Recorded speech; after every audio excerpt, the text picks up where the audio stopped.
അക്ഷരസൗരഭം.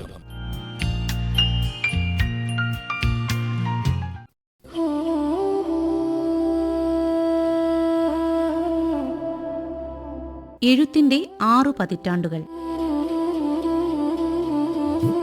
ഇന്ന് അക്ഷരസൗരഭത്തിൽ എഴുത്തുകാരനും ചലച്ചിത്ര നിരൂപകനും സംവിധായകനുമായ ശ്രീ വിജയകൃഷ്ണനുമായുള്ള അഭിമുഖം കേൾക്കാം.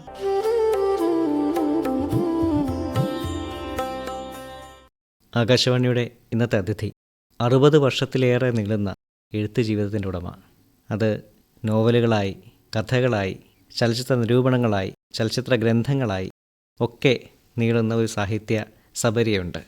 അതോടൊപ്പം തന്നെ സിനിമയുടെ മേഖലയിൽ ചലച്ചിത്രകാരനായി, അതിലേറെ ഒരു ചലച്ചിത്ര അധ്യാപകനായി ഇപ്പോഴും നിറഞ്ഞു നിൽക്കുന്ന ഒരു വ്യക്തിത്വം ശ്രീ വിജയകൃഷ്ണൻ. സ്വാഗതം സാർ. നമ്മൾ ഇത്രയധികം കാലത്ത്, അതായത് 6 പതിറ്റാണ്ടുകളിലേറെയുള്ള എഴുത്തിൻ്റെ വഴിയിലൂടെയാണ് അങ്ങ് സഞ്ചരിച്ചുകൊണ്ടിരിക്കുന്നത്. അത് ഞാൻ വായിക്കുകയുണ്ടായി. ഏകദേശം 6ാം ക്ലാസ്സിലോ മറ്റോ ആണ് ആദ്യത്തെ അങ്ങയുടെ ഒരു രചന പുറത്ത് പബ്ലിഷ് ചെയ്ത് വന്നിട്ടുള്ളത് എന്ന്. അപ്പോൾ ആ ഒരു അനുഭവം എങ്ങനെയാണ് ഈ എഴുത്തിലേക്ക് ഇത്രയും ചെറിയ പ്രായത്തിൽ തന്നെ വരാനുണ്ടായ സാഹചര്യം, അതൊന്ന് പറയാമോ? അതായത് അച്ഛൻ എന്നൊരു വാരികയുടെ എഡിറ്ററായിരുന്നു കോഴിക്കോട്ട്. അപ്പോൾ അച്ഛൻ വരുമ്പോൾ പുസ്തകങ്ങളൊക്കെ കൊണ്ടുവരും, വാരികകളൊക്കെ കൊണ്ടുവരും. അങ്ങനെ അക്ഷരം കൂട്ടി വായിക്കാൻ തുടങ്ങിയപ്പോൾ തന്നെ വായന ശീലമായി, വലിയ താല്പര്യമായി. പിന്നെ സ്കൂളിൽ പോയിട്ട് വരുന്ന വഴിയാണ് ഞങ്ങളുടെ ഗ്രാമോദ്ധാരണ ഗ്രന്ഥശാല. അവിടെ പോയി പത്രമൊക്കെ ഒന്ന് നോക്കും. ഇത്രയും ചെറിയൊരു കുട്ടി ഇരുന്ന് വായിക്കുന്ന കാണുമ്പോൾ മറ്റുള്ളവരൊക്കെ ഒരു തരം പരിഹാസത്തിലൊക്കെ നോക്കിയിട്ട് പോകും. അപ്പോൾ അങ്ങനെ ഇരിക്കുകയാണ് ഞാൻ അവിടെ ധാരാളം പുസ്തകങ്ങൾ അടുത്ത മുറിയിലിരിക്കുന്നതും ഒക്കെ കാണുന്നത്. അപ്പം ഞാൻ ലൈബ്രറിയനോട് ചോദിച്ചു, എനിക്ക് പുസ്തകം വായിക്കണമല്ലോ. പറഞ്ഞാൽ അതങ്ങനെ എല്ലാവർക്കും കൊടുക്കില്ല, മെമ്പർഷിപ്പ് വേണം, മെമ്പർഷിപ്പ് ഉള്ളവർക്കേ കൊടുക്കുമെന്ന് പറഞ്ഞു. അപ്പോൾ ഞാൻ പറഞ്ഞു എനിക്ക് മെമ്പർഷിപ്പ് വേണം, അല്ല അതിന് ഫീസുണ്ട്. അപ്പോൾ എത്രയാണെന്ന് ചോദിച്ചപ്പോൾ എത്രയാണെന്ന് പറഞ്ഞു. ഞാൻ അന്ന് വീട്ടിൽ പോയി അമ്മയോട് ചോദിച്ചു. അവിടെ എൻ്റെ വീട്ടിലെ അന്തരീക്ഷം എന്ന് പറയുമ്പോഴും അച്ഛനിങ്ങനെ വല്ലപ്പോഴുമായി വരൂ, വർഷത്തിലൊരിക്കലൊക്കെ. ബാക്കിയെല്ലാം സ്ത്രീകളാണ്, അമ്മുമ്മ, അമ്മ, പിന്നെ 3 സഹോദരിമാരും. അപ്പം ഞാൻ ഏതാണ്ട് ഒറ്റപ്പെട്ട് ഒരു മൂലയിലിരുന്ന് വായനയല്ലാതെ എനിക്ക് കളികളോ സുഹൃത്തുക്കളോ ഒന്നുമില്ല. പുസ്തകങ്ങളായത് കൂട്ടുക. അതെ, അത്രയേ ഉള്ളൂ. അപ്പം ഞാൻ അമ്മയോട് പറഞ്ഞു എനിക്കിങ്ങനെ ലൈബ്രറിയിൽ മെമ്പർഷിപ്പ് എടുക്കണം. അമ്മ ആ പൈസ തരികയും ചെയ്തു.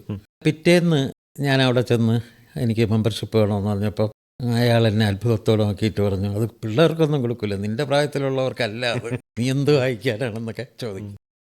എനിക്ക് വലിയ നിരാശയുണ്ട്. അപ്പോൾ അവിടെ പത്രം വായിച്ചുകൊണ്ടിരുന്ന ഒരാൾ പറഞ്ഞു, ഇല്ല അവൻ വായിക്കും, അവൻ്റെ അച്ഛൻ ഒരു എഴുത്തുകാരനൊക്കെയാണ്, അപ്പോൾ അത് കൊടുത്തേക്കെന്ന് പറഞ്ഞു. അങ്ങനെ എനിക്ക് മെമ്പർഷിപ്പ് കിട്ടി. അതപ്പോൾ അത് 4ാം ക്ലാസ് തൊട്ടാണ്. അന്ന് തൊട്ട് അവിടുന്ന് പുസ്തകം എടുക്കും. സ്വാഭാവികമായി ആദ്യം ഡിറ്റക്റ്റീവ് നോവലുകളും ഒക്കെയാണ് എടുത്ത് വായിക്കുന്നത്, ചരിത്ര നോവലുകളും ഒക്കെ. അതോടൊപ്പം തന്നെ വീട്ടിൽ പഴയ വാരികകൾ ബൈൻഡ് ചെയ്ത് വെച്ചിട്ടുണ്ടായിരുന്നു. മാതൃഭൂമി ആഴ്ചപ്പതിപ്പ്, മലയാള രാജ്യം ചിത്രവാരിക, ഇതൊക്കെ അതിൻ്റെ ഈ ടാബ്ലോയിഡ് സൈസിലുള്ള വലിയ ബൈൻഡ് ചെയ്ത് വെച്ചിരിക്കുകയാണ്. അപ്പോൾ അതൊക്കെ എടുത്തു നോക്കും, അതിലെ ബാലപംക്തികളൊക്കെ എടുത്തു നോക്കും. അങ്ങനെ ഇരിക്കെ എൻ്റെ മൂത്ത സഹോദരിയും കൂട്ടുകാരികളും വന്നിരുന്ന് അവരുടെ കളികളിലൊന്ന് ഈ കടങ്കഥകൾ പറഞ്ഞ് കളിക്കുകയാണ്. അങ്ങനെ ഒരിക്കൽ ഈ മലയാള രാജ്യം ചിത്രവാരികയുടെ ബാലപംക്തി മറിച്ച് നോക്കുമ്പോൾ കടങ്കഥകളെന്ന് പറഞ്ഞ് കിടക്കുന്നു. ഞാൻ ഉടനെ അതെല്ലാം വായിച്ചിട്ട് ഇവർ വന്നിരിക്കുമ്പോൾ ഞാനും ചെന്ന് ജോയിൻ ചെയ്ത് അവരൊന്നും കേട്ടിട്ട് പോലും ഇല്ലാത്ത കടങ്കഥകൾ ചോദിക്കും. എല്ലാവർക്കും അത്ഭുതമാണ് ഇത് എവിടെ നിന്ന് കിട്ടി എന്നുള്ളത്. അപ്പോൾ ഈ കടങ്കഥയ്ക്ക് വേണ്ടി തന്നെ വീണ്ടും വീണ്ടും ഇത് വായിക്കും. ഇങ്ങനെയൊക്കെ ഒരു ഫുൾ ടൈം വായനക്കാരനായിട്ട് മാറിയപ്പോഴാണ് ഇനി എന്തെങ്കിലും എഴുതാം എന്ന് വിചാരിക്കുന്നത്. അപ്പോൾ 4ാം ക്ലാസ് അവധിക്കാലത്ത് സംഭവിച്ച ഒന്ന്, അച്ഛൻ എന്നെ കോഴിക്കോട്ടേക്ക് കൊണ്ടുപോയി. ആദ്യമായിട്ടാണ് ട്രെയിനിൽ കയറുന്നതും. അങ്ങനെ അവിടെ ചെന്നപ്പോൾ, അവിടെ എന്ന് വെച്ചാൽ ആ പത്രം ഓഫീസ് ഒരു ചെറിയ ഹാളായിരുന്നു. അവിടെ വലിയ ഫർണിച്ചറൊന്നുമില്ല. പത്രാധിപരുടെ മേശയും കസയും, രാത്രി എല്ലാവരും പത്രം വിരിച്ചാണ് കിടന്നുറങ്ങുന്നതൊക്കെ. അപ്പോൾ അങ്ങനെയുള്ള അനുഭവങ്ങളുണ്ടായിരുന്നു. അപ്പോൾ ഈ 4ാം ക്ലാസ് വരെ ഞാൻ ഒറ്റ സിനിമയും കണ്ടിട്ടില്ല. വീട്ടിൽ നിന്ന് സിനിമയ്ക്കൊന്നും കൊണ്ടുപോയില്ല. അച്ഛൻ സിനിമാ വിരോധിയാണ്, അതായത് കുട്ടികളെ വഴിതെറ്റിക്കുമെന്നുള്ള വിചാരം. അതുപോലെ വീട്ടിലും അതിനെതിരാണ്. അതുകൊണ്ട് ഞാൻ ഒറ്റ സിനിമയും കണ്ടിട്ടില്ല. പക്ഷേ ക്ലാസ്സിൽ പിള്ളേരിങ്ങനെ സിനിമയെക്കുറിച്ച് പറയും. സിനിമാ പ്രേമികൾ ധാരാളമുണ്ട്. അവർ സത്യൻ്റെ, പ്രേം നസീറിൻ്റെ ഓരോരുത്തരെ ആരാധകരുണ്ട്, MGRൻ്റെ ആരാധകരുണ്ട്. അവരാണ് വളരെ വയലൻ്റ്, അവർ നല്ല അടിപിടിയൊക്കെ നടത്തുന്നവരാണ്. അപ്പോൾ സിനിമയൊന്നും കണ്ടിട്ടില്ല, അന്ന് കാണണമെന്ന് തോന്നിയതുമില്ല. പക്ഷേ ഞാൻ ഈ കോഴിക്കോട് ചെന്നപ്പം സിനിമാ വിരോധിയായ അച്ഛൻ ഒരു ദിവസം എന്നോട് പറഞ്ഞു, നീ സിനിമ കണ്ടിട്ടുണ്ടോ എന്ന് ചോദിച്ചു. ഞാൻ പറഞ്ഞു ഇല്ല, എന്നാൽ നമുക്ക് നാളെ ഒരു സിനിമയ്ക്ക് പോകാം എന്ന് പറഞ്ഞിട്ട് ഒരു ദിവസം വൈകുന്നേരം സിനിമയ്ക്ക് കൊണ്ടുപോയി. ആ സിനിമ സീതാരാമ കല്യാണം എന്നുള്ള സിനിമയായിരുന്നു. അപ്പോൾ എനിക്ക് മനസ്സിലായി അച്ഛൻ കൊണ്ടുപോയത് എന്താണെന്ന് വെച്ചാൽ അത് പുരാണമായതുകൊണ്ട്. വളരെ കാലം കഴിഞ്ഞ് ഞാൻ ഈ ചരിത്രത്തിലൂടെയൊക്കെ കടന്നു പോകുമ്പോൾ അത് ഏത് സിനിമയായിരുന്നു എന്ന് കണ്ടുപിടിക്കാൻ ശ്രമിച്ചിട്ടുണ്ട്. അപ്പോൾ മനസ്സിലായി അത് തെലുങ്കിൽ നിന്ന് മലയാളത്തിലേക്ക് ഡബ് ചെയ്ത ഒരു സിനിമയായിരുന്നു എന്നുള്ളത്. ഇത് കഴിഞ്ഞ് കോഴിക്കോട് നിന്ന് അവധിക്കാലം കഴിയുമ്പോൾ തിരികെ വരുന്നതിന് ഒരാഴ്ച മുമ്പ് അച്ഛൻ വീണ്ടും സിനിമയ്ക്ക് കൊണ്ടുപോവുകയാണ്. അപ്പോൾ ഈ ആദ്യത്തെ സിനിമ കണ്ടപ്പം വലിയ കൗതുകം തോന്നി. രണ്ടാമത്തെ സിനിമയ്ക്ക് പോയി. അവിടെ ചെന്നപ്പോൾ കുറച്ച് വലിയ ആളുകളൊക്കെയാണ് അവിടെ ഉള്ളത്. എല്ലാവരും സംസാരിക്കുന്നത് സ്വാമി വിവേകാനന്ദനെ കുറിച്ചുമൊക്കെയാണ്. സിനിമ സ്വാമി വിവേകാനന്ദൻ്റെ ജീവിതകഥയും ഒക്കെ പറയുന്ന ഭഗിനി നിവേദിതയുടെ കഥയൊക്കെയാണ്. ഈ സിനിമയും എന്തായിരുന്നു എന്ന് പിന്നീട് ഞാൻ തിരഞ്ഞിട്ടുണ്ട്. അതെനിക്ക് മനസ്സിലായി. ആ വർഷം ദേശീയ അവാർഡ് കിട്ടിയ ഭഗിനി നിവേദിത എന്ന ചിത്രമായിരുന്നു. അത് ദേശീയ അവാർഡ് കിട്ടിയ പടമായതുകൊണ്ടാണ് ഈ കേരളത്തിലുമൊക്കെ കാണിച്ചത് ബംഗാളി സിനിമ. തിരിഞ്ഞു നോക്കുമ്പോൾ ഒരു കൗതുകമുണ്ട്. സിനിമാ വിരോധിയായ അച്ഛനാണ് എന്നെ സിനിമ കാണിക്കുന്നത്. ഞാൻ രണ്ടാമതായിട്ട് കാണുന്ന സിനിമ ഒരു ദേശീയ അവാർഡ് സിനിമയാണ്, ബംഗാളി സിനിമയാണ്. ഇങ്ങനെയൊക്കെയുള്ള വലിയ കൗതുകങ്ങളുണ്ട്. പക്ഷെ എന്നാലും സിനിമ മനസ്സിൽ പതിഞ്ഞിട്ടില്ല. വായന തന്നെയാണ്, സാഹിത്യം തന്നെയാണ് അന്നത്തെ എൻ്റെ ഏക ലക്ഷ്യം. അപ്പം തൊട്ട് എഴുത്ത് കണ്ടിന്യൂസ് ആയിട്ട് എഴുതാൻ തുടങ്ങി. കോഴിക്കോട്ട് നിന്ന് വീട്ടിലെത്തിയ ഉടനെ അച്ഛന് ഞാനൊരു എഴുത്ത് അയച്ചു. ഞാനിവിടെ ഇപ്പോൾ കയ്യെഴുത്ത് മാസികയൊക്കെ തയ്യാറാക്കുന്നുണ്ട്, ഇനി ഇത് അച്ചടിക്കണമെന്നുണ്ട്, അതുകൊണ്ട് കുറച്ച് അച്ചും മഷിയും കൊണ്ടുവരണം എന്ന് പറഞ്ഞിട്ടാണ് കത്ത് എഴുതിയത്. അപ്പോൾ അച്ഛനതിന് മറുപടി അയച്ചു, അച്ചും മഷിയും ഞാൻ വരുമ്പോൾ കൊണ്ടുവരാം എന്ന് പറഞ്ഞാണ്. അപ്പോൾ ഞാൻ ക്ലാസ്സിലൊക്കെ ചെന്ന് വലിയ ബടായി അടിച്ച് ഞാനിപ്പോൾ എൻ്റെ കയ്യെഴുത്ത് മാസിക അച്ചടിക്കാൻ പോയത്. അപ്പോൾ ഈ കയ്യെഴുത്ത് മാസിക എന്ന് പറഞ്ഞാൽ അതിൽ A to Z ഞാനാണ് എഴുതുന്നത്. അതിൽ കവിത, കഥ, പിന്നെ നാടകം, കടങ്കഥകൾ, ഫലിത ബിന്ദുക്കൾ ഒക്കെ കാണും. അപ്പോൾ ഇതെല്ലാം സ്വന്തം കൈപ്പടയിൽ തന്നെ എഴുതി ഇറക്കുകയാണ്. അങ്ങനെ എഴുതിയിരിക്കുമ്പോഴാണ് ഈ 6ാം ക്ലാസ്സിൽ പഠിക്കുമ്പം ചിലമ്പുലി എന്ന് പറഞ്ഞൊരു കുട്ടികളുടെ മാസിക അച്ഛൻ വന്നപ്പോൾ കൊണ്ടുവന്ന് അതെനിക്ക് ഭയങ്കരമായിട്ട് ഇഷ്ടപ്പെട്ടു. അപ്പം ഞാൻ പറഞ്ഞു ഇതെനിക്ക് എപ്പോഴും വേണമെന്ന് പറഞ്ഞിട്ട് അച്ഛൻ എൻ്റെ പേരിൽ ഒരു വരിസംഖ്യ, അത് എറണാകുളത്ത് നിന്ന് വരുന്നതാണ്. എനിക്ക് തോന്നുന്നു മലയാളത്തിലെ ആദ്യത്തെ കുട്ടികളുടെ പ്രസിദ്ധീകരണമായിരിക്കും. പൂമ്പാറ്റിയും ബാലരമയും ഒക്കെ വരുന്നതിന് മുമ്പുള്ള ഒരു പ്രസിദ്ധീകരണമാണ് ഈ ചിലമ്പുലി. പക്ഷെ അതിൽ വലിയ എഴുത്തുകാരൊക്കെ എഴുതുന്നു. അരവിന്ദൻ്റെ കാർട്ടൂൺ ഞാൻ ആദ്യം ശ്രദ്ധിക്കുന്നത് അതിലാണ്. അതിൽ കാർട്ടൂൺ വരച്ചിട്ടുണ്ട് അരവിന്ദൻ. അപ്പോൾ അതിൽ കുട്ടികൾക്ക് വേണ്ടിയുള്ള പേജുകളുണ്ട്, ബാലപംക്തി. അപ്പം എൻ്റെ ഒരു കഥ ഞാൻ അതിലേക്ക് അയച്ചു. അച്ചടിച്ച് വന്നില്ല. ഇങ്ങനെ മാസം തോറും അയക്കാൻ തുടങ്ങി. അങ്ങനെ ഒരിക്കൽ ഒരു അനുകരണമാണ് അയച്ചത്. ഐതിഹ്യമാലയിലുള്ള ഒരു കഥ അതുപോലെ ഏതാണ്ട് പകർത്തി ഒരു കഥ അയച്ചു. ഇത് അച്ചടിച്ചു വന്നു. അതാണ് ആദ്യമായിട്ട് അച്ചടിച്ചു വരുന്ന കഥ. അതെന്ന് വെച്ചാൽ മൗലികമായ ഒരു കഥയല്ല, ഒരു ഐതിഹ്യ കഥ. അത് എഴുതി അയച്ചു. അപ്പോൾ ഇത് വന്നപ്പം ഭയങ്കര സന്തോഷമായി. കാരണം ഞാൻ ജീവിതത്തിലെ ലക്ഷ്യമായിട്ട് കണ്ടിരിക്കുന്ന അതാണല്ലോ, എഴുത്തുകാരനാവുക. അപ്പോൾ ആദ്യമായിട്ട് അച്ചടിച്ച് വന്നിരിക്കുന്നു. അപ്പോൾ ഇതും കൊണ്ടാണ് സ്കൂളിൽ പോയി. ഒരാളും വായിക്കുന്ന ആളില്ല അവിടെ. അപ്പോൾ അവർക്ക് ഇത് കണ്ടിട്ടാണ് നിൻ്റെ അച്ഛൻ എഴുതി തന്നതല്ലേ എന്നൊക്കെയാണ് അവരെല്ലാം ചോദിക്കുന്നത്. എന്നിട്ട് കളിയാക്കി ചിരിക്കുകയും. അങ്ങനെയാണ് ആ ഒന്നാമത്തെ രചനയിലേക്ക് വരുന്നത്. അപ്പോൾ അങ്ങനെ ഈ വിദ്യാഭ്യാസം, സ്കൂള് അതൊക്കെ എവിടെയായിരുന്നു? ഞങ്ങളത് ഒരു ഗ്രാമമാണ്. അപ്പോൾ അന്തിയൂർക്കോണം, കൊല്ലോട്, മലയും കീഴിനും കാട്ടാക്കടയ്ക്കും ഇടയ്ക്കുള്ള ഒരു സ്ഥലമാണ്. ഞാൻ എഴുത്ത് തുടങ്ങിയപ്പോൾ എൻ്റെ ഒരു വലിയ പ്രതിസന്ധി അതായിരുന്നു. അതായത് ഇങ്ങനെ പേര് വയ്ക്കണം എന്നുള്ളത്. അങ്ങനെ അവസാനം അന്തിയൂർക്കോണം എന്ന് വെച്ച് തന്നെയാണ് ബാലഭക്തികളിൽ പലതും എഴുതിയിട്ടുള്ളത്. ആ അന്തിയൂർക്കോണം LFUPS ആണ് ആദ്യം പഠിക്കുന്നത്, 1 തൊട്ട് 7 വരെ. അവിടെ നിന്ന് 7 കഴിഞ്ഞപ്പോൾ പിന്നെ അവിടെ ഹൈസ്കൂളില്ല. അത് പിന്നെ മലയും കീഴ് വരണം. അപ്പോൾ ഹൈസ്കൂള് മലയും കീഴാണ്. അത് ഈ 7ാം ക്ലാസ് കഴിഞ്ഞിട്ട് പിന്നെ ഈ മലയും കീഴ് വരുമ്പോൾ ഇതിൻ്റെ ഏതാണ്ട് പകുതി 3/4 ഭാഗം ആകുമ്പോഴേക്ക് ഒരു കുന്നിലേക്കൊരു കയറ്റമുണ്ട് മലയുടെ മുകളിൽ. മലയും കീഴെന്ന് പറഞ്ഞാലും മലയുടെ മുകളിലാണ്. ആ കയറ്റം നടന്നു കയറി ആണ് സ്കൂളിൽ പോകുന്നത്. അവിടെ വെച്ച് ഒരു രസം എന്ന് വെച്ചാൽ ഞാൻ നിരന്തരം എഴുതുന്നുണ്ട്, പ്രസിദ്ധീകരിക്കുന്നുണ്ട്. അത് വരുന്നത് തിരുവനന്തപുരത്ത് അന്ന് 2 ദിനപത്രങ്ങളുണ്ടായിരുന്നു. കേരളകൗമുദി അല്ലാതെ. കേരളകൗമുദിയിൽ എനിക്ക് തോന്നുന്നു ബാലപംക്തി ഇല്ലായിരുന്നു. ഒരു മലയാളി, കേരള ജനത, ഇങ്ങനെ 2 ചെറിയ പത്രങ്ങളുണ്ടായിരുന്നു. ഈ 2ൻ്റെയും വാരാന്ത പതിപ്പിൽ ബാലപംക്തിയുണ്ട്. അതിലാണ് എൻ്റെ എഴുത്ത് മുഴുവൻ. കഥയോ കവിതയോ ഒന്നും വരാതിരിക്കുമ്പോൾ കുറച്ച് കടങ്കഥ എന്ന് പറഞ്ഞെഴുതും, അല്ലെങ്കിൽ ഫലിത ബിന്ദു എന്ന് പറഞ്ഞെഴുതും, എന്തെങ്കിലുമൊക്കെ എഴുതും. ഈ സ്ഥലപ്പേരും കൂടെ വെച്ചിരിക്കുന്നത് കൊണ്ട് ചിലർക്കൊക്കെ തിരിച്ചറിയാൻ കഴിയും. അതിലെ ഒരു അനുഭവം എന്ന് പറയുന്നത്, ഞാൻ ഈ മലയും കീഴ് സ്കൂളിൽ പഠിക്കുമ്പോൾ ഞാൻ നടന്നു പോകുമ്പോൾ 2 ടീച്ചേഴ്സ് എന്ന് ഒരാൾ, അതാണ് അന്തിയൂർക്കോണം വിജയകൃഷ്ണൻ എന്ന് പറയുന്നുണ്ട്. അപ്പോൾ എനിക്കാകപ്പാടെ ഒരു ചമ്മലും വെപ്രാളവുമാണ്. നമുക്ക് കുറച്ചുകൂടെ ഒതുങ്ങി ഇരിക്കാനാണ് ആഗ്രഹം. പറ്റുമൊക്കെ അറിയപ്പെടാതെ ഇങ്ങനെ അങ്ങ് നടന്നു പോവുക. ഇപ്പോൾ ടീച്ചേഴ്സ് ഇങ്ങനെ പറഞ്ഞപ്പോൾ അതൊരു വലിയ ഉത്തരവാദിത്വമായിട്ട് തോന്നി. പക്ഷേ അവിടെ എനിക്ക് ചില നാണക്കേടുകളും ഉണ്ടായി. അതെങ്ങനെയെന്ന് വെച്ചാൽ, ഞാൻ ഈ എഴുത്തുകാരനാണെന്നുള്ളത് അറിഞ്ഞു കഴിഞ്ഞപ്പോൾ അവിടെ മത്സരങ്ങൾ വരുമ്പോൾ ഉപന്യാസ മത്സരവും പ്രസംഗ മത്സരവും, ഇത് രണ്ടും എന്നോട് ചോദിക്കാതെ തന്നെ എൻ്റെ പേരെഴുതും. ഉപന്യാസ മത്സരത്തിന് പങ്കെടുക്കും, സമ്മാനവും വാങ്ങും. പക്ഷെ പ്രസംഗ മത്സരം അതൊരു കീറാമുട്ടിയാവും. കാരണം സഭാകമ്പം തന്നെയാണ്. ഭയങ്കര പേടിയാണ്. ഞാൻ അത്ര ഇൻട്രോവർട്ടായിരുന്നു. ഈ പ്രസംഗം പിന്നീട് വളരെ കഷ്ടപ്പെട്ട് ഞാൻ പിടിച്ചെടുത്തതാണ്. അതായത് ഈ സ്റ്റേജിൽ നിൽക്കണം, ഉറച്ച് നിൽക്കണം, പേടിക്കരുത് എന്നൊക്കെ പറഞ്ഞിട്ട്. എന്നിട്ടും ഒരു മത്സരത്തിന് 10ാം ക്ലാസ്സിലും പഠിക്കുന്ന കാലത്ത് ഞാൻ രണ്ടും കൽപ്പിച്ച് ഈ മത്സരം അവിടെ ചെന്നപ്പോൾ വിഷയം ഗുരുഭക്തി എന്നോ അങ്ങനെ അതുകൊണ്ടാണ്. അങ്ങനെ ഒരു വിഷയം എൻ്റെ അനിയത്തിക്ക് ഞാൻ ഉപന്യാസം എഴുതാൻ വേണ്ടി എഴുതി കൊടുത്തിട്ടുള്ളതുമാണ്. പക്ഷേ സ്റ്റേജിൽ കയറിയപ്പോൾ ഒന്നും വന്നില്ല.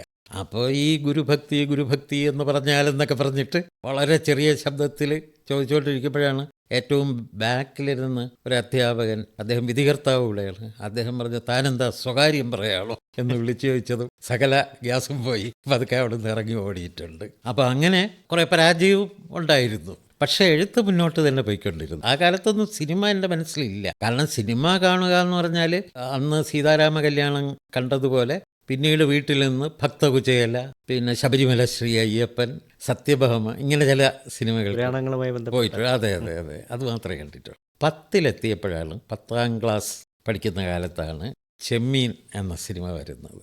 അപ്പോൾ അന്ന് ചെമ്മീൻ എല്ലാവരും കണ്ടിരിക്കണം എന്നൊരു തോന്നലാണ് എല്ലാവർക്കും. കാരണം അതൊരു ഉത്സവം പോലെ ആയിക്കഴിഞ്ഞു. അപ്പോൾ എൻ്റെ നാട്ടിലെ കുറച്ച് ചെറുപ്പക്കാർ, അവരൊക്കെ ചെമ്മീൻ ഒരിക്കൽ കണ്ടതാണ്. അവർ നീ ചെമ്മീൻ കാണുന്നില്ലേ എന്ന് ചോദിച്ചു. അവർ കൊണ്ടുപോകാമെന്ന് പറഞ്ഞു. അമ്മയോട് പെർമിഷൻ വാങ്ങി. ചെമ്മീനായതുകൊണ്ടാണ് പെർമിഷൻ കിട്ടുന്നത്. അന്നേരം എനിക്ക് കണക്കിനൊരു ട്യൂഷൻ ഉണ്ടായിരുന്നു. അപ്പം പിറ്റേന്ന് ഞാൻ അതിനെ ചെല്ലുമ്പം പുള്ളി വെച്ച്, നീ എന്തടാ ഇന്നലെ വരാത്തത്, ചെമ്മീൻ കാണാൻ പോയോ എന്നാണ് ചോദിച്ചത്.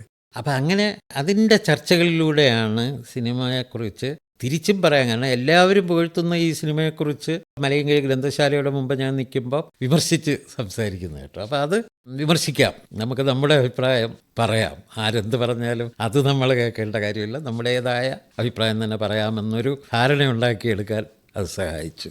പക്ഷേ നിരൂപണത്തിൻ്റെ ഒരു ആദ്യ പാഠങ്ങൾ അവിടെ നിന്നാണ് തുടങ്ങിയത് അല്ലേ? അതെ. പിന്നീട് പുസ്തകങ്ങളിലേക്ക് വരുമ്പോൾ തമസിൻ്റെ കണ്ണുകൾ അങ്ങയുടെ ആദ്യത്തെ നോവലാണ്. ആ ഒരു നോവലിലേക്ക് എത്തിച്ചേർന്നത് എങ്ങനെയാണ് എന്ന് പറയാമോ? ഞാനന്ന് ഇടയ്ക്കിടയ്ക്ക് ചില പുസ്തക രൂപത്തിൽ ചില നോട്ട്ബുക്സിൽ പലതും അതെൻ്റെ പുസ്തകമാണെന്നുള്ള മട്ടിൽ എഴുതാറുണ്ട്. അപ്പോൾ അതിൽ ഈ ഗ്രന്ഥകാരൻ്റെ ഇതര കൃതികൾ എന്ന് എഴുതും. അതിലൊരു 10-15 പേരുകളൊക്കെ ഇങ്ങനെ എഴുതി വയ്ക്കും. അപ്പം നോവൽ അതിനു മുമ്പ് തന്നെ ഈ ബാലപംക്തിയിൽ നോവൽ എന്നും പറഞ്ഞൊക്കെ ഞാൻ എഴുതിയിട്ടുണ്ട്. പക്ഷെ അത് പിന്നെ കണ്ടിട്ടില്ല. അത് കെട്ടുകഥകളൊക്കെ ആയിരുന്നു. നോവലിത് എഴുതണം എന്ന് വിചാരിക്കാൻ കാരണം, ഞാൻ ഈ ഡിഗ്രി അവസാന വർഷത്തിന് ഒരു അനുഭവം ഉണ്ടായി. അത് നമ്മുടെ നാട്ടിൽ നിന്നുള്ള ഒരു പെൺകുട്ടി എന്ന് വെച്ചാൽ ഒരു ചേച്ചിയെക്കുറിച്ചുള്ള ചില അപവാദ കഥകളൊക്കെ ഇങ്ങനെ വന്ന സമയത്ത് അവരുടെ എന്നോടുള്ള പെരുമാറ്റം കാണുമ്പോൾ അതല്ല, വളരെ ഇന്നസെൻ്റ് ആണ് ആളെന്ന് തോന്നുകയും, അപ്പോൾ അങ്ങനെയുള്ള ഒരു വ്യക്തിത്വത്തെക്കുറിച്ച് എഴുതണമെന്ന് തോന്നുകയും അങ്ങനെ എഴുതിയതായിരുന്നു തമസിൻ്റെ കണ്ണുകൾ. പക്ഷേ അപ്പോഴേക്ക് സാഹിത്യത്തിൽ എൻ്റെ ധാരണകൾ വളരെയേറെ മാറി മറിഞ്ഞു. ഞാൻ പറഞ്ഞല്ലോ, തുടങ്ങുന്നത് ഡിറ്റക്റ്റീവ് നോവലുകൾ, പിന്നെ പൈങ്കിളി, അത് കഴിഞ്ഞ് ബഷീർ, തകഴി, ദേവ്, അങ്ങനെ ഒരു കാലഘട്ടം. കോളേജിലേക്കൊക്കെ വരുമ്പോൾ ആധുനികത കടന്നു വന്നു കഴിഞ്ഞു. അപ്പോൾ അന്ന് സച്ചിദാനന്ദൻ്റെ ജ്വാല എന്ന മാസികയും ഒക്കെ ഞാൻ വായിച്ചിട്ടുണ്ട്. അപ്പോൾ ഇങ്ങനെ ഷിഫ്റ്റ് ചെയ്തുകൊണ്ടിരിക്കുന്ന ഒരു കാലഘട്ടത്തിലാണ് അത് എഴുതുന്നത്. എനിക്ക് പിന്നീട് ഞാൻ അതിന് അംഗീകരിച്ചിട്ടില്ല, പുതിയ പതിപ്പിറക്കിയിട്ടില്ലെങ്കിലും അതിൻ്റെ ഭാഷയിലൊക്കെ ഈ സ്വാധീനം ഉണ്ടായിരുന്നു. അന്നത്തെ ആധുനികതയുടെ സ്വാധീനം ഉണ്ടായിരുന്നു. അത് NBS ആണ് പ്രസിദ്ധം ചെയ്തത്. പക്ഷേ അത് കുറച്ച് വൈകി. കാരണം NBS ഡിസ്ട്രിബ്യൂഷൻ എന്ന നിലയ്ക്കാണ് അച്ചടിപ്പിച്ച് കൊടുക്കണം. അപ്പോൾ അതിൻ്റെ കവർ ചെയ്യാൻ ദേവദത്തൻ എന്ന പ്രസിദ്ധനായ ആർട്ടിസ്റ്റിനെയാണ് ഏൽപ്പിച്ചത്. അദ്ദേഹം, അതിനൊരു കാരണമുണ്ട്. സ്വയംവരം എന്ന സിനിമയുടെ ആർട്ട് ഡയറക്ടറായിരുന്നു അദ്ദേഹം. അതിന് മികച്ച കലാസംവിധാനത്തിനുള്ള സമ്മാനമൊക്കെ കിട്ടി.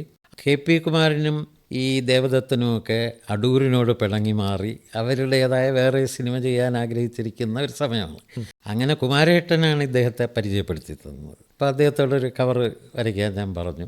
ഇദ്ദേഹം കവർ വരച്ച് തരാൻ 6 മാസം എടുത്തു. പിന്നെ പ്രസ് ഒരു ചെറിയ പ്രസ്സിലായിരുന്നു. അങ്ങനെ ഏതാണ്ട് കുറേ വൈകിട്ടാണ് ഇറങ്ങിയത്. അങ്ങനെ എൻ്റെ ഡിഗ്രി അവസാന വർഷത്തിൽ ഞാൻ തുടങ്ങിയെങ്കിലും അത് ഇറങ്ങുമ്പോഴേക്ക് ഞാൻ കോളേജിൽ നിന്നൊക്കെ പുറത്ത് കടന്നിരുന്നു. ഈ കോളേജ് വിദ്യാഭ്യാസം എവിടെയായിരുന്നു? കോളേജ് വിദ്യാഭ്യാസത്തിൽ ഒരു രസമുണ്ട്. കാരണം ഈ മലയൻകീഴ് ഹൈസ്കൂളിൽ SLCക്ക് ഏക ഫസ്റ്റ് ക്ലാസ് ആയിരുന്നു ഞാൻ പഠിച്ച ആ വർഷത്തിൽ. അങ്ങനെ ഏക ഫസ്റ്റ് ക്ലാസ് ആയതുകൊണ്ട് തന്നെ എനിക്ക് ഏത് കോളേജിലും ഫസ്റ്റ് ഗ്രൂപ്പോ സെക്കൻഡ് ഗ്രൂപ്പോ ഒക്കെ കിട്ടും. പക്ഷെ ഞാൻ സംസ്കൃത കോളേജിലാണ് പോയി PDCക്ക് ചേർന്നത്. അപ്പം നാട്ടുകാരൊക്കെ ഏതാണ്ട് എനിക്ക് വട്ടാണെന്ന് ആണ് പറഞ്ഞത്.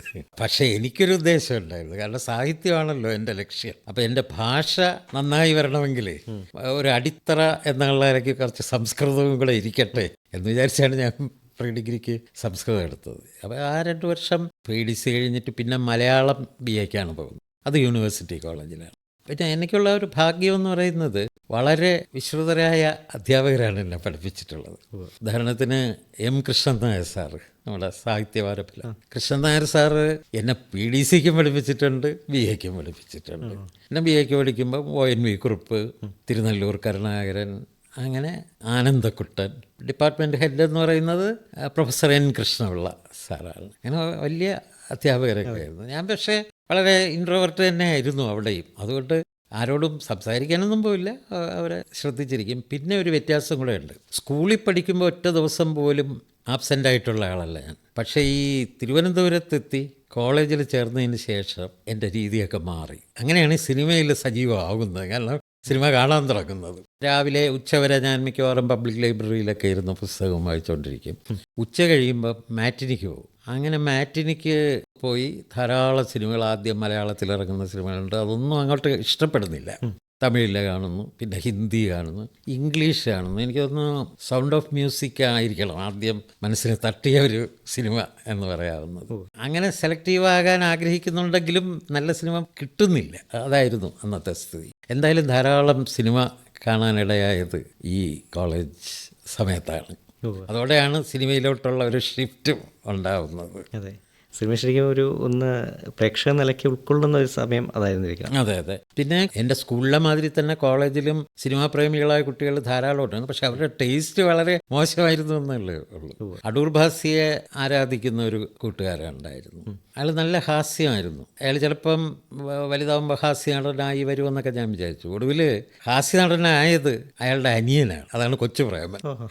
എൻ്റെ ചേട്ടനായിരുന്നു. ഞാൻ പലപ്പോഴും ആലോചിക്കാറുണ്ട് പുള്ളിക്കൊരു വേഷം കൊടുക്കണം. എൻ്റെ കയ്യിൽ പിന്നെ അങ്ങനത്തെ കോമഡിയൊന്നും വന്നിട്ടില്ലല്ലോ. കൊച്ചുപ്രേമന് ഞാൻ റോള് കൊടുത്തിട്ടുണ്ട്. അതുപോലെ BAക്ക് പഠിക്കുന്ന സമയത്ത് സീരിയസ് ആയിട്ട് ഇക്കാര്യങ്ങൾ സംസാരിക്കുന്ന ചില സുഹൃത്തുക്കളുണ്ടായിരുന്നു, സാഹിത്യവും സിനിമയും ഒക്കെ. ഇപ്പോൾ ഉദാഹരണത്തിന് P രവികുമാർ എന്ന കവിയുണ്ടല്ലോ, കേരള കൗമുദിയുടെ എഡിറ്റോറിയൽ ബോർഡ് ഉണ്ടായിരുന്നു. അദ്ദേഹമൊക്കെ എൻ്റെ ക്ലാസ്സിൽ തന്നെയായിരുന്നു. അപ്പം ഞങ്ങൾ വളരെ സീരിയസ് ആയിട്ട് ഈ സാഹിത്യവും സിനിമയും ഒക്കെ ചർച്ച ചെയ്യുന്ന ആളുകളായിരുന്നു. അങ്ങനെ ആ സമയത്ത് മാറ്റിനികളിലൂടെ അക്കാലത്ത് ഇറങ്ങിയ സിനിമകളൊക്കെ കണ്ട് ശീലിച്ചു. പക്ഷേ വളരെ സീരിയസ് ആയി ലോക സിനിമയിലേക്കുള്ള ഒരു ജാലകം അതെപ്പോഴാണ് തുറന്നത്? അത് ഈ കോളേജിലെ അവസാന കാലമാകുമ്പോഴേക്ക് ഈ ഷിഫ്റ്റ് ഉണ്ടാവും. അതെങ്ങനെയെന്ന് വെച്ചാൽ ഞാൻ സിനിമയിൽ ഇങ്ങനെ താല്പര്യം തോന്നി തുടങ്ങിയപ്പം പബ്ലിക് ലൈബ്രറിയിൽ ചെന്നിരുന്ന് സിനിമയെക്കുറിച്ചുള്ള പുസ്തകങ്ങളും കൂടെ വായിക്കും. ഫിലിം ഹിസ്റ്ററി നല്ലതെന്താണെന്ന് മനസ്സിലാക്കാൻ വേണ്ടി കൂടെയാണ്. കാരണം കാണുന്നതൊന്നും എനിക്ക് അപ്പീലിംഗ് ആയിട്ട് തോന്നുന്നില്ല. അപ്പോൾ എന്താണ് നല്ലത് എന്നറിയാൻ വേണ്ടി. അങ്ങനെ ഇതിനെക്കുറിച്ചൊക്കെയുള്ള ഒരു ബോധം വന്ന സമയത്താണ് ഞാൻ ഈ ദിവസവും ബസ്സിൽ പോയി വരുന്ന ആളാണ്. കുറച്ച് കൂട്ടുകാർ അവിടെ യൂണിവേഴ്സിറ്റി ഹോസ്റ്റലിലുണ്ടായിരുന്നു. അവരൊക്കെ തന്നെ സാഹിത്യത്തിലും സിനിമയിലും ഒക്കെ താല്പര്യമുള്ളവരാണ്. അപ്പോൾ അവരുടെ കൂടെ ചേർത്ത് ഞാനും കൂടെ ചേർന്ന് അന്ന് സംഗമം എന്ന പേരിലൊരു ക്യാമ്പസ് മാഗസിനും ഒക്കെ ഇറക്കിയിരുന്നു. അപ്പോൾ ചില ദിവസങ്ങളിൽ ഞാൻ അവരുടെ മുറിയിൽ കൂടും. അപ്പോൾ ഇവരെന്നോട് പറഞ്ഞു, സത്യജിത് റായുടെ സിനിമ മോർണിംഗ് ഷോ വരുന്നുണ്ട്. അപ്പോൾ എനിക്ക് ഭയങ്കര ആവേശമായി. കാരണം ഞാൻ വായിച്ചിട്ടുണ്ട്. ഇത് കാണണമെന്നുള്ള ഒരാവേശം വന്നിട്ട് ഇവരുടെ കൂടെ ശനിയാഴ്ച അവരുടെ മുറിയിൽ കിടന്ന് ഞായറാഴ്ച രാവിലെ മോർണിംഗ് ഷോ കണ്ടു. അവിടെ മഹാനഗർ, ചാരുലത, കാപുരുഷോ, മഹാപുരുഷോ ഒക്കെ അവിടെ വെച്ച് ഓരോ ഞായറാഴ്ചയും ഇങ്ങനെ കാണിക്കുന്നുണ്ട്. സബ് ടൈറ്റിലൊന്നും ഇല്ലായിരുന്നു. അതുകൊണ്ട് പൂർണ്ണമായും മനസ്സിലാക്കി എന്ന് ഞാൻ പറയുന്നില്ല, എങ്കിലും ആ ഡിഫറൻസ് നമുക്ക് മനസ്സിലാവുന്നുണ്ട്. രാവിലെ സത്യജിത് റായുടെ സിനിമ കണ്ടിട്ട് രാത്രി സെക്കൻഡ് ഷോയ്ക്ക് വിട്ടലാചാര്യയുടെ സിനിമ കാണാൻ പോകും. അത് ഇതിൻ്റെ നേരെ ഒരു മറുവശമാണല്ലോ. ഒട്ടും റിയലിസ്റ്റിക് അല്ലാത്ത കെട്ടുകഥകൾ, മനുഷ്യൻ കൂടുവിട്ട് കൂടുമാറുന്ന കഥകളുമൊക്കെ. അപ്പം ഇതിൻ്റെ ഒരു വ്യത്യാസം മനസ്സിലാക്കാനും സിനിമ എന്ന് പറയുന്ന അതിൻ്റെ പല പല സാധ്യതകൾ മനസ്സിലാക്കാനും ഒക്കെ അന്ന് കഴിഞ്ഞിട്ടുണ്ട്. അങ്ങനെ വളരെ ഗൗരവമായ സിനിമയെക്കുറിച്ച് പറയുമ്പോഴത്തേക്ക് ആ ഒരു സമയം എന്ന് പറയുമ്പോൾ നമ്മുടെ പ്രത്യേകിച്ചും തിരുവനന്തപുരത്തൊക്കെ ഫിലിം സൊസൈറ്റി പ്രസ്ഥാനം രൂപം കൊണ്ട് വളരുന്ന സമയം കൂടെയായിരുന്നു. അപ്പോൾ അങ്ങ് അതിൻ്റെ ഭാഗമായി തീരുന്നത് എങ്ങനെയാണ്? അത് ഞാൻ കോളേജ് വിട്ട് കഴിയുമ്പോഴേക്ക് ഇങ്ങനെ ചിത്രലേഖ ഫിലിം സൊസൈറ്റി ഉണ്ട്, അവിടെ പ്രദർശനം നടക്കുന്നത് കാണുന്നുണ്ട്. പക്ഷേ എനിക്ക് വരുമാനമൊന്നും ഇല്ല, വീട്ടിൽ നിന്ന് ഇതിനൊന്നും ചോദിക്കാനും പറ്റില്ല എന്നുള്ളൊരവസ്ഥയുണ്ട്. അപ്പോൾ ബാറ്റിൽ ഷിപ്പ് ഓട്ടെങ്കിലും കാണിക്കുന്നു എന്നുള്ള വാർത്ത പത്രത്തിൽ കണ്ടപ്പോൾ എന്ത് വന്നാലും അത് കണ്ടേ തീരൂ. കാരണം ഞാൻ പുസ്തകങ്ങൾ വായിച്ചപ്പോൾ ആദ്യം കേൾക്കുന്നതിനെ കുറിച്ചാണ്. അപ്പോൾ അന്ന് അതിൻ്റെ പ്രദർശനം നടക്കും. എനിക്ക് ആരെയും അറിഞ്ഞൊന്നുകൂടാ, ചിത്രലേഖയിലും ഒന്നും ആരെയും അറിയില്ല. ഞാൻ അകത്ത് ഇതിൻ്റെ ഈ ടാഗോർ തിയേറ്ററിലും ആദ്യം പോവുകയാണ്. അങ്ങനെ ബാറ്റിൽ ഷിപ്പ് ഓട്ടങ്ങിൻ കാണുന്നുണ്ട്. ബാറ്റിൽ ഷിപ്പ് ഓട്ടങ്ങിൻ കാണുമ്പോൾ 16mm അന്നത്തെ പ്രദർശനം. കുറേ ആയി വരുമ്പോഴേക്ക് പെട്ടെന്ന് ഈ ഫിലിം പൊട്ടിപ്പോവും. പിന്നെ ആ ഫിലിമൊക്കെ കൂട്ടിച്ചേർത്തൊക്കെ വേണം വീണ്ടും കാണിക്കാൻ. അപ്പോൾ ഈ ഫിലിം കൂട്ടി യോജിപ്പിക്കുന്ന സമയത്ത് അടൂര് തന്നെ അതിൽ ഇൻവോൾവ് ചെയ്യുന്ന കണ്ടിട്ടുണ്ട്. കാരണം അദ്ദേഹം അത്രയും ഡെഡിക്കേറ്റഡ് ആയിരുന്നു ആ കാര്യങ്ങളിലൊക്കെ. പിന്നെ അന്ന് അവിടെ വന്നതിൽ ഒരാളെ ഞാൻ കണ്ട ഓർമ്മയുണ്ടായിരുന്നു, അത് MF തോമസാണ്. അപ്പോൾ അദ്ദേഹത്തെ കണ്ടപ്പോൾ എനിക്കൊരു ആശ്വാസമായി. കാരണം എന്തെങ്കിലും അഹിതമായിട്ട് സംഭവിച്ചാൽ പുള്ളിയോട് പറയാമല്ലോ എന്നുള്ള ധാരണയുണ്ടായിരുന്നു. അപ്പോൾ ഇത് കഴിഞ്ഞ് ഞാൻ അന്ന് എൻ്റെ ഏറ്റവും അടുത്ത സുഹൃത്ത് ചന്ദ്രൻ എന്നൊരാളുണ്ടായിരുന്നു. ഞങ്ങൾ രണ്ടുപേരും കൂടെ ഈ സംഗമം എന്ന് പറഞ്ഞ് നമ്മളെ കോളേജിൽ ഇറക്കിയ ആ പ്രസിദ്ധീകരണത്തെ ഒരു സംഭവമാക്കി മാറ്റാം, ഒരു പ്രസ്ഥാനമാക്കി മാറ്റാമെന്ന് വിചാരിച്ച് ഒരു മുറിയൊക്കെ എടുത്ത് ഇവിടെ താമസിക്കുകയാണ് അയാളും ഞാനും. ബാക്കി ഞങ്ങളുടെ ആ സംഘത്തിലുള്ളവരെല്ലാം ഉപരിപഠനത്തിന് ഓരോരോ സ്ഥലങ്ങളിൽ പോയി. അപ്പോൾ അദ്ദേഹത്തോട് ഞാൻ പറഞ്ഞു, ഞാൻ ചിത്രലേഖയിൽ നല്ല സിനിമ കണ്ടു, പക്ഷേ മെമ്പർഷിപ്പ് എടുത്തെങ്കിൽ എല്ലാം കാണാമായിരുന്നു, അതിന് പൈസ ഇല്ല. അപ്പോൾ ഇയാളെൻ്റെ കൂടെ പറഞ്ഞു, അത് നമുക്ക് തന്നെ അങ്ങ് ഒരു ഫിലിം സൊസൈറ്റി തുടങ്ങാമെന്ന് പറഞ്ഞു. അത് ഒരു ഫിലിം കാണാൻ പൈസ ഇല്ലാത്തവരാണൊരു ഫിലിം സൊസൈറ്റി തുടങ്ങുന്നത്. എന്തായാലും അതിൻ്റെ ഐഡിയ അദ്ദേഹം തന്നെ പറഞ്ഞു, നമുക്ക് ആദ്യത്തെ ഒരു ബെനിഫിറ്റ് ഷോ പോലെ നടത്താം, അപ്പോൾ പൈസ വരുമല്ലോ, അങ്ങനെ മുന്നോട്ട് പോകാം എന്നൊക്കെ പറഞ്ഞിട്ട് ഞാൻ തന്നെ നോക്കി കിട്ടാവുന്ന പടങ്ങളുടെ ലിസ്റ്റൊക്കെ നോക്കി കൽക്കട്ടയിൽ നിന്ന് മൃണാൾ സെൻ്റെ ആകാശ് കുസും എന്ന് പറയുന്ന ഒരു സിനിമ ബുക്ക് ചെയ്ത് ഞങ്ങളുടെ സംഗമം ഫിലിം സൊസൈറ്റി അവതരിപ്പിക്കുന്നത്. എല്ലാവർക്കും ടിക്കറ്റ്. ആദ്യം ടിക്കറ്റ് വയ്ക്കാൻ പോകുമ്പോഴാണ് പല ആളുകളെയും ഞാൻ പരിചയപ്പെടുന്നത്. KP കുമാരനെ ആദ്യം പരിചയപ്പെടുന്നത് അങ്ങനെയാണ്, ടിക്കറ്റ് വയ്ക്കാൻ പോകുന്നതാണ്. അവിടെ ചെന്നപ്പോൾ അദ്ദേഹത്തിന് ഭയങ്കര താല്പര്യം തോന്നിയിട്ട് ഒടുവിൽ ഞങ്ങൾ ആ പടത്തിൻ്റെ കൂടെ അദ്ദേഹത്തിൻ്റെ റോക്ക് എന്ന സിനിമയും കാണിക്കുന്നുണ്ട്. ശിവൻ്റെ സ്റ്റുഡിയോയിൽ പോയി ശിവൻ ചേട്ടനെ കാണുന്നു. ശിവൻ ചേട്ടൻ പത്മരാജനെയും കൊണ്ടാണ് ആ പടം കാണാൻ വന്നത്. പത്മരാജനെ ഞാൻ പരിചയപ്പെട്ടിട്ടില്ല, പക്ഷേ ശിവൻ ചേട്ടനെ അവിടെ വെച്ച് ടിക്കറ്റ് കൊടുത്ത് പരിചയപ്പെടുക. അപ്പം അങ്ങനെ ഞങ്ങളൊരു പ്രദർശനം വളരെ വിജയകരമായി നടത്തി. എനിക്ക് തോന്നുന്നു മൃണാൾസൻ്റെ ഒരു സിനിമ തിരുവനന്തപുരത്ത് ആദ്യമായിട്ടായിരിക്കും കാണിക്കുന്നത്. 6 മാസം കഴിഞ്ഞപ്പോൾ ഞങ്ങൾ കൽക്കട്ട 71 എന്നുള്ള സിനിമ, അതും സെന്നാണ്. ആ ഫിലിം കാണിക്കുന്ന ഇവിടെ എന്നറിയോ, കാർത്തികേയ എന്ന തിയേറ്റർ. ആദ്യത്തെ പട്ടം കൽപ്പനയായിരുന്നു, രണ്ടാമത്തെ പേട്ട കാർത്തികേയായിരുന്നു. ഈ തിയേറ്ററുകളൊന്നും ഇന്നില്ല. കാർത്തികേയ ആ തിയേറ്ററിൽ കാണിക്കുമ്പോൾ ഒരു രസം, സമയമായപ്പോഴും അടൂർ ഗോപാലകൃഷ്ണൻ കാണാൻ വരുന്നു. അപ്പോൾ അന്ന് അദ്ദേഹത്തിന് ടിക്കറ്റ് ഒന്നും കൊടുത്തിട്ടില്ല, ഒരു കമ്മ്യൂണിക്കേഷനില്ല, പത്രത്തിൽ കണ്ടിട്ട് കാണാൻ വന്നതായിരുന്നു. അങ്ങനെ ഞങ്ങളുടെ ഫിലിം സൊസൈറ്റി വളരെ സക്സസ്ഫുൾ ആയിരുന്നു. പക്ഷേ ഈ 2 പടം ഒക്കെ കാണിച്ചു കഴിഞ്ഞപ്പോഴേക്ക് ചന്ദ്രൻ പിന്നെ ജീവിതം കരിപ്പിടിപ്പിക്കാനായിട്ട് കൽക്കട്ടയിലേക്ക് അങ്ങ് പോയി. ഞാൻ പിന്നെ എൻ്റെ വഴിയെ പോവുകയും ചെയ്തു. പിന്നെ ചിത്രലേഖയിൽ പോയി മെമ്പർഷിപ്പ് എടുത്തു. അന്ന് തൊട്ട് റെഗുലറായിട്ട് ചിത്രലേഖയിൽ നിന്ന് സിനിമ കാണാൻ തുടങ്ങി. അങ്ങനെയായിരുന്നു ഫിലിം സൊസൈറ്റിയിലേക്കുള്ള വരവ്. ആ ഫിലിം സൊസൈറ്റിയിൽ കണ്ട സിനിമകളാണ് ആദ്യമായിട്ട് ദേശാഭിമാനിയിൽ ഞാൻ എഴുതി തുടങ്ങുന്നത്. പക്ഷേ സിനിമയെക്കുറിച്ച് എഴുതുന്നതിന് മുമ്പ് സിനിമയിൽ വർക്ക് ചെയ്തു എന്നുള്ളതാണ്. അതെ, KP കുമാറിൻ്റെ കൂടെ. അതെ, KP കുമാറിൻ്റെ അതിഥി എന്ന സിനിമയിൽ അതിൽ അസോസിയേറ്റ് ആയിട്ട് തന്നെ വർക്ക് ചെയ്തിരുന്നു. വേറെ ആരും ഇല്ലായിരുന്നു, കാരണം ദേവദാസിനെയാണ് അദ്ദേഹം അസോസിയേറ്റ് ആയിട്ട് ഉദ്ദേശിച്ചത്, നമ്മുടെ ശബ്ദലേഖ. പക്ഷേ അദ്ദേഹം തലേ ദിവസമാണ് വന്നത്. തലേ ദിവസം വന്നപ്പോൾ ചിത്രലേഖയിൽ എന്തോ എക്യുപ്മെൻറ്റ്സ് നോക്കാനെന്ന് പറഞ്ഞ് പോയ ആളെ അവർ തിരിച്ചു വിട്ടില്ല. അത് കാരണം എനിക്കാണെങ്കിൽ ഇതിൻ്റെ ABCD അറിയില്ല. പിന്നെ അന്ന് ഇൻഡസ്ട്രിയിൽ വലിയ ഒരു 10-300 പടങ്ങളിൽ അസോസിയേറ്റ് ആയിട്ട് വർക്ക് ചെയ്തിട്ടുള്ള രഘുവണ്ണൻ എന്ന് പറയുന്ന K. രഘുനാഥ്, അദ്ദേഹം അസോസിയേറ്റ് ആയിട്ട് വന്നു. പക്ഷെ അദ്ദേഹത്തിന് നമ്മുടെ ഈ രീതികളൊന്നും പൊരുത്തപ്പെട്ടില്ല. അതുകൊണ്ട് ഒരു ഷെഡ്യൂൾ കഴിഞ്ഞപ്പോൾ പുള്ളി പോയി. അപ്പോൾ ത്രൂ ഔട്ട് ഉണ്ടായിരുന്നത് ഞാൻ തന്നെയാണ്. അങ്ങനെ അവിടത്തെ വെച്ച് തന്നെ പഠിച്ചെടുക്കുകയായിരുന്നു കാര്യങ്ങളെല്ലാം.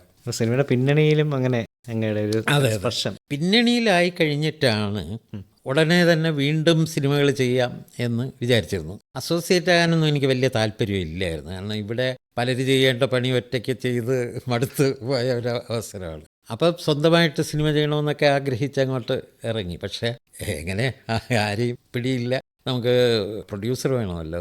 അങ്ങനെ നീണ്ടു പോയി. വിചാരിച്ചതിനേക്കാളും വർഷങ്ങൾ നീണ്ടപ്പോൾ സിനിമയുമായിട്ടുള്ള ബന്ധം മുറിയാതെ സൂക്ഷിക്കണമെന്ന് വിചാരിച്ചിട്ടാണ് സിനിമയെക്കുറിച്ച് എഴുതാൻ തുടങ്ങിയത്. ഞാൻ ആദ്യം എഴുതിയ സിനിമാ ലേഖനം എന്ന് പറയുന്നത് ഈ FFC, അതായത് ഇന്നത്തെ NFDC, അവർ ഫൈനാൻസ് ചെയ്ത പടങ്ങളുടെ ഒരു മേള കൽപ്പനയിൽ കാണിച്ചിരുന്നു. അന്ന് വന്ന പടങ്ങൾ ഉസ്കി റോട്ടി, മായാദർപ്പൺ, ദുവിധ, 27 ഡൗൺ, ഈ സിനിമകളൊക്കെ. ഇതിനെ കണ്ടിട്ട് ഇന്ത്യൻ സിനിമയുടെ പുതിയ മുഖം എന്ന് പറഞ്ഞിട്ട് ഒരു ലേഖനം എഴുതുകയും അന്നത്തെ വളരെ പ്രസിദ്ധ വാരികയായ മലയാള നാട്ടിൽ 2 ലക്കത്തിലായിട്ട് അത് വരികയും ചെയ്തു. അതായിരുന്നു ആദ്യത്തെ. അടുത്ത ഒരു അനുഭവം എന്ന് പറയുന്നത് ഈ അടിയന്തരാവസ്ഥ കാലത്ത് വുമൺ ഓഫ് ദി ഡ്യൂൺസ് എന്ന് പറയുന്ന ജാപ്പനീസ് ഫിലിമിനെ കുറിച്ച് ഇതേ മലയാള നാട്ടിൽ എഴുതി. അതൊരു വലിയ അനുഭവമാകാൻ കാരണം ഈ അടിയന്തരാവസ്ഥ കഴിഞ്ഞ് തടവുകാരെയൊക്കെ പുറത്തുവിട്ട സമയത്ത് കുറേ ചെറുപ്പക്കാരെ പരിചയപ്പെട്ടു. അവരിൽ പിന്നീട് വലിയ കവിയായി തീർന്ന P. ഉദയഭാനുണ്ട്, രചനാ ഫോണ്ടിൻ്റെ ഹുസൈനുണ്ട്. അവർ വന്ന് എന്നെ ആദ്യം കാണുമ്പം പറയുന്നത്, ജയിലിൽ വെച്ച് നമ്മളെ ഏറ്റവും സന്തോഷിപ്പിച്ച ലേഖനം എന്ന് പറയുന്നത് മണൽക്കൂനകൾക്ക് നടുവിലെന്ന് പറഞ്ഞ് വുമൺ ഓഫ് ദി ഡ്യൂൺസിനെ കുറിച്ച് ഞാൻ എഴുതിയതാണ്. കാരണം അതിൽ ഞാൻ മനുഷ്യൻ്റെ ബന്ധനത്തെക്കുറിച്ചാണ് എഴുതിയിരുന്നത്. ആ ഡ്യൂൺസിൽ ഒരു തടവിൽ ആക്കപ്പെട്ട ഒരാൾ പിന്നീട് അതിൽ നിന്ന് രക്ഷ നേടാൻ അയാൾക്ക് ഒരു താല്പര്യവുമില്ലാതെ ആദ്യം രക്ഷപ്പെടാൻ ശ്രമിക്കുന്നതുമൊക്കെയാണ്. അതൊരു വല്ലാത്ത അനുഭവമായിരുന്നു എന്ന് ഈ അടുത്ത കാലത്ത് ഹുസൈനെ കാണുമ്പോൾ ഹുസൈൻ അത് ഓർത്ത് പറയുന്നുണ്ട്. അപ്പോഴാണ് എനിക്ക് ഐസൻസ്റ്റൈനെ കുറിച്ചുള്ള ഒരു പുസ്തകം കിട്ടി, ഐസൻസ്റ്റൈൻ ഇൻ ഹോളിവുഡ് എന്ന്. അപ്പോൾ അതിൽ ഹോളിവുഡിൽ ഐസൻസ്റ്റൈനുണ്ടായ തിക്താനുഭവങ്ങളാണ് എഴുതിയിരിക്കുന്നത്. അപ്പോൾ എനിക്ക് തോന്നുന്നു ഇത് നമ്മുടെ ആളുകൾ അറിയേണ്ടതാണ്. എന്താണ് ഐസൻസ്റ്റൈൻ? ഇത്രയും വലിയൊരു ഫിലിം മേക്കർ അദ്ദേഹത്തിൻ്റെ ജീവിതകാലത്ത് ഇത്രയേറെ കഷ്ടപ്പാടുകൾ അനുഭവിച്ചിട്ടുണ്ട്. അത് ഞാനൊരു ലേഖനമായിട്ട് എഴുതി കഴിഞ്ഞിട്ട് ഇത് ആർക്ക് കൊടുക്കാം. അപ്പോൾ ഞാൻ വിചാരിച്ചു ദേശാഭിമാനിക്കായിരിക്കും അതിൽ താല്പര്യമുള്ളത്. അങ്ങനെ ദേശാഭിമാനി വാരികയ്ക്ക് അയക്കുന്നു. വരുമോയെന്നറിയില്ല. 3-ാം ദിവസം എനിക്കൊരു കത്ത് കിട്ടി, ലേഖനം ചേർക്കുന്നു, ആഴ്ച തോറും എഴുതാമോ എന്നാണ്.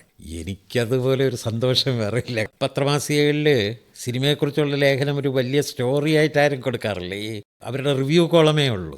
മറ്റതൊക്കെ യാദൃച്ഛികമായിട്ട് സംഭവിച്ചാണ് മലയാള നാട്ടിൽ. അങ്ങനെ ഇരിക്കെ ദേശാഭിമാനിയിൽ നിന്ന് ഇങ്ങനെ സ്ഥിരമായിട്ട് എഴുതാമോ എന്ന് ചോദിച്ചപ്പോൾ അടുത്ത ആഴ്ച തൊട്ട് ഞാൻ സ്ഥിരമായിട്ട് എഴുതുക. 2-3 വർഷം അങ്ങനെ തുടരെ. അത് ഈ ചിത്രലേഖയിൽ കാണുന്ന വിദേശ സിനിമകളെക്കുറിച്ച് തന്നെയാണ് കൂടുതൽ എഴുതിയത്. അതോടൊപ്പം മലയാളത്തിൽ വരുന്ന സിനിമകളെക്കുറിച്ചുള്ള റിവ്യൂസ്. അതാണ് അന്ന് എനിക്ക് ഒരുപാട് ശത്രുക്കളെയൊക്കെ ഉണ്ടാക്കിയത്. കാരണം കാഞ്ചന സീത തുടങ്ങിയ സിനിമകളെക്കുറിച്ചൊക്കെ വളരെ വിമർശനപരമായിട്ട് ഞാൻ എഴുതിയിട്ടുണ്ട്. നമ്മുടെ മലയാളത്തിന് ആദ്യമായി ഒരു ചലച്ചിത്ര ഗ്രന്ഥത്തിന് ദേശീയ അവാർഡ് കിട്ടുന്നത് അങ്ങയുടെ ചലച്ചിത്ര സമീക്ഷയിലൂടെയാണ്. അത് എങ്ങനെ നോക്കിക്കാണുന്നു? 70കളുടെ അവസാനമായിരുന്നു ഞാൻ ഈ ദേശാഭിമാനിയിൽ എഴുതുന്നത്. പക്ഷെ അത് കുറച്ച് കഴിഞ്ഞപ്പോൾ തുടരാൻ പറ്റാത്തൊരവസ്ഥയുണ്ടായി.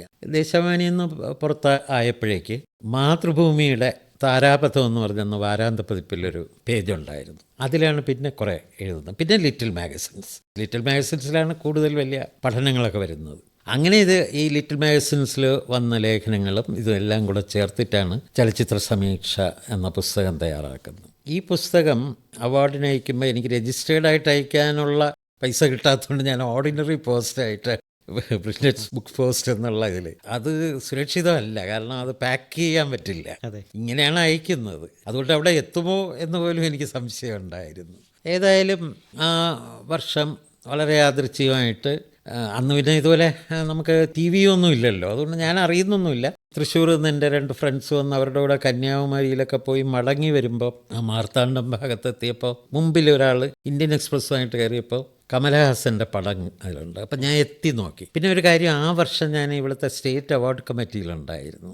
അപ്പോൾ അതുകൊണ്ട് നമ്മൾ അവാർഡ് കൊടുത്തവർക്കിനാണോ കിട്ടിയതെന്ന് അറിയാൻ വേണ്ടി, അല്ലാതെ എന്നെക്കുറിച്ച് ഓർക്കുന്നേ ഇല്ല. പക്ഷെ ഒരു പാരഗ്രാഫ് തുടങ്ങുന്നത് the best book on cinema on by Vijayakrishnan for his book Chalachitra Sameeksha എന്ന് പറഞ്ഞിട്ട് തുടങ്ങുകയാണ് അതിൽ. അപ്പോൾ എനിക്ക് വിശ്വസിക്കാൻ പറ്റിയില്ല. ഞാൻ അടുത്തിരുന്ന സുഹൃത്തിനോട് പറഞ്ഞ് അവർ ബസ് നിർത്തിയപ്പോൾ മനോരമ വാങ്ങി നോക്കിയപ്പോൾ അതിൻ്റെ ഫ്രണ്ട് പേജിൽ തന്നെ ഈ വാർത്ത ഉണ്ടായിരുന്നു. അപ്പോൾ അങ്ങനെ ഒരിക്കലും നമ്മൾ ഒരുങ്ങാതെ പ്രതീക്ഷിക്കാതെ ഒക്കെ ഇരിക്കുന്ന സമയത്താണ് ഒരു അവാർഡ് വാർത്ത. അതിൻ്റെ മാധുര്യം നമുക്കറിയാം. അന്ന് ഫോണില്ലാത്തത് കൊണ്ട് ആരും എന്നെ ബന്ധപ്പെട്ടിട്ടുമില്ല. അപ്പോൾ ആ പുസ്തകത്തിലുള്ള പടം വെച്ചിട്ടാണ് പത്രം എൻ്റെ ഫോട്ടോ കൊടുത്തിരിക്കുന്നത്, അല്ലാതെ എൻ്റെ ഫോട്ടോ വേറെ ഇല്ലായിരുന്നു. പക്ഷെ അപ്പോഴേക്ക് ഞാൻ ഈ കലാകൗമുദിയിലെ സ്ഥിരം എഴുത്ത് തുടങ്ങിയിരുന്നു. അങ്ങനെ കന്യാകുമാരിന്നെത്തി ഞാൻ കലാകൗമുദിയിലേക്ക് പോയി. അവിടെ വെച്ച് അവർ ഇൻ്റർവ്യൂ എടുക്കുകയും ഒക്കെ ചെയ്തു. അവർക്ക് വലിയ താല്പര്യമാണ്, കാരണം അവരുടെ കോളം എഴുതുന്ന ആളാണല്ലോ. അതെ, ഒരുപക്ഷെ ചലച്ചിത്ര ഗ്രന്ഥങ്ങളെ സംബന്ധിച്ചിടത്തോളം നിരൂപണം മാത്രമല്ല, ചലച്ചിത്രങ്ങളെക്കുറിച്ച് വളരെ വിശദമായി അറിയാൻ സാധിക്കുന്ന ഗ്രന്ഥങ്ങൾ, അതിലുപരിയായിട്ട് മലയാള സിനിമയുടെ ഒരു ചരിത്രകാരൻ എന്നൊരു പ്രത്യേക സ്ഥാനവും കൂടെ അങ്ങേക്ക് കൽപ്പിക്കാവുന്ന മലയാള സിനിമയുടെ കഥ, ഇതടക്കം 25ഓളം പുസ്തകങ്ങൾ സിനിമയെ ബന്ധപ്പെട്ട അങ്ങയുടേതായി വന്നിട്ടുണ്ട്. ഈ മലയാള സിനിമയുടെ കഥ, അത് മലയാള സിനിമയുടെ ചരിത്രത്തിൻ്റെ ഒരു ആധികാരിക ഗ്രന്ഥം കൂടിയാണ്. എങ്ങനെയാണ് അതിലേക്ക് എത്തുന്നത്?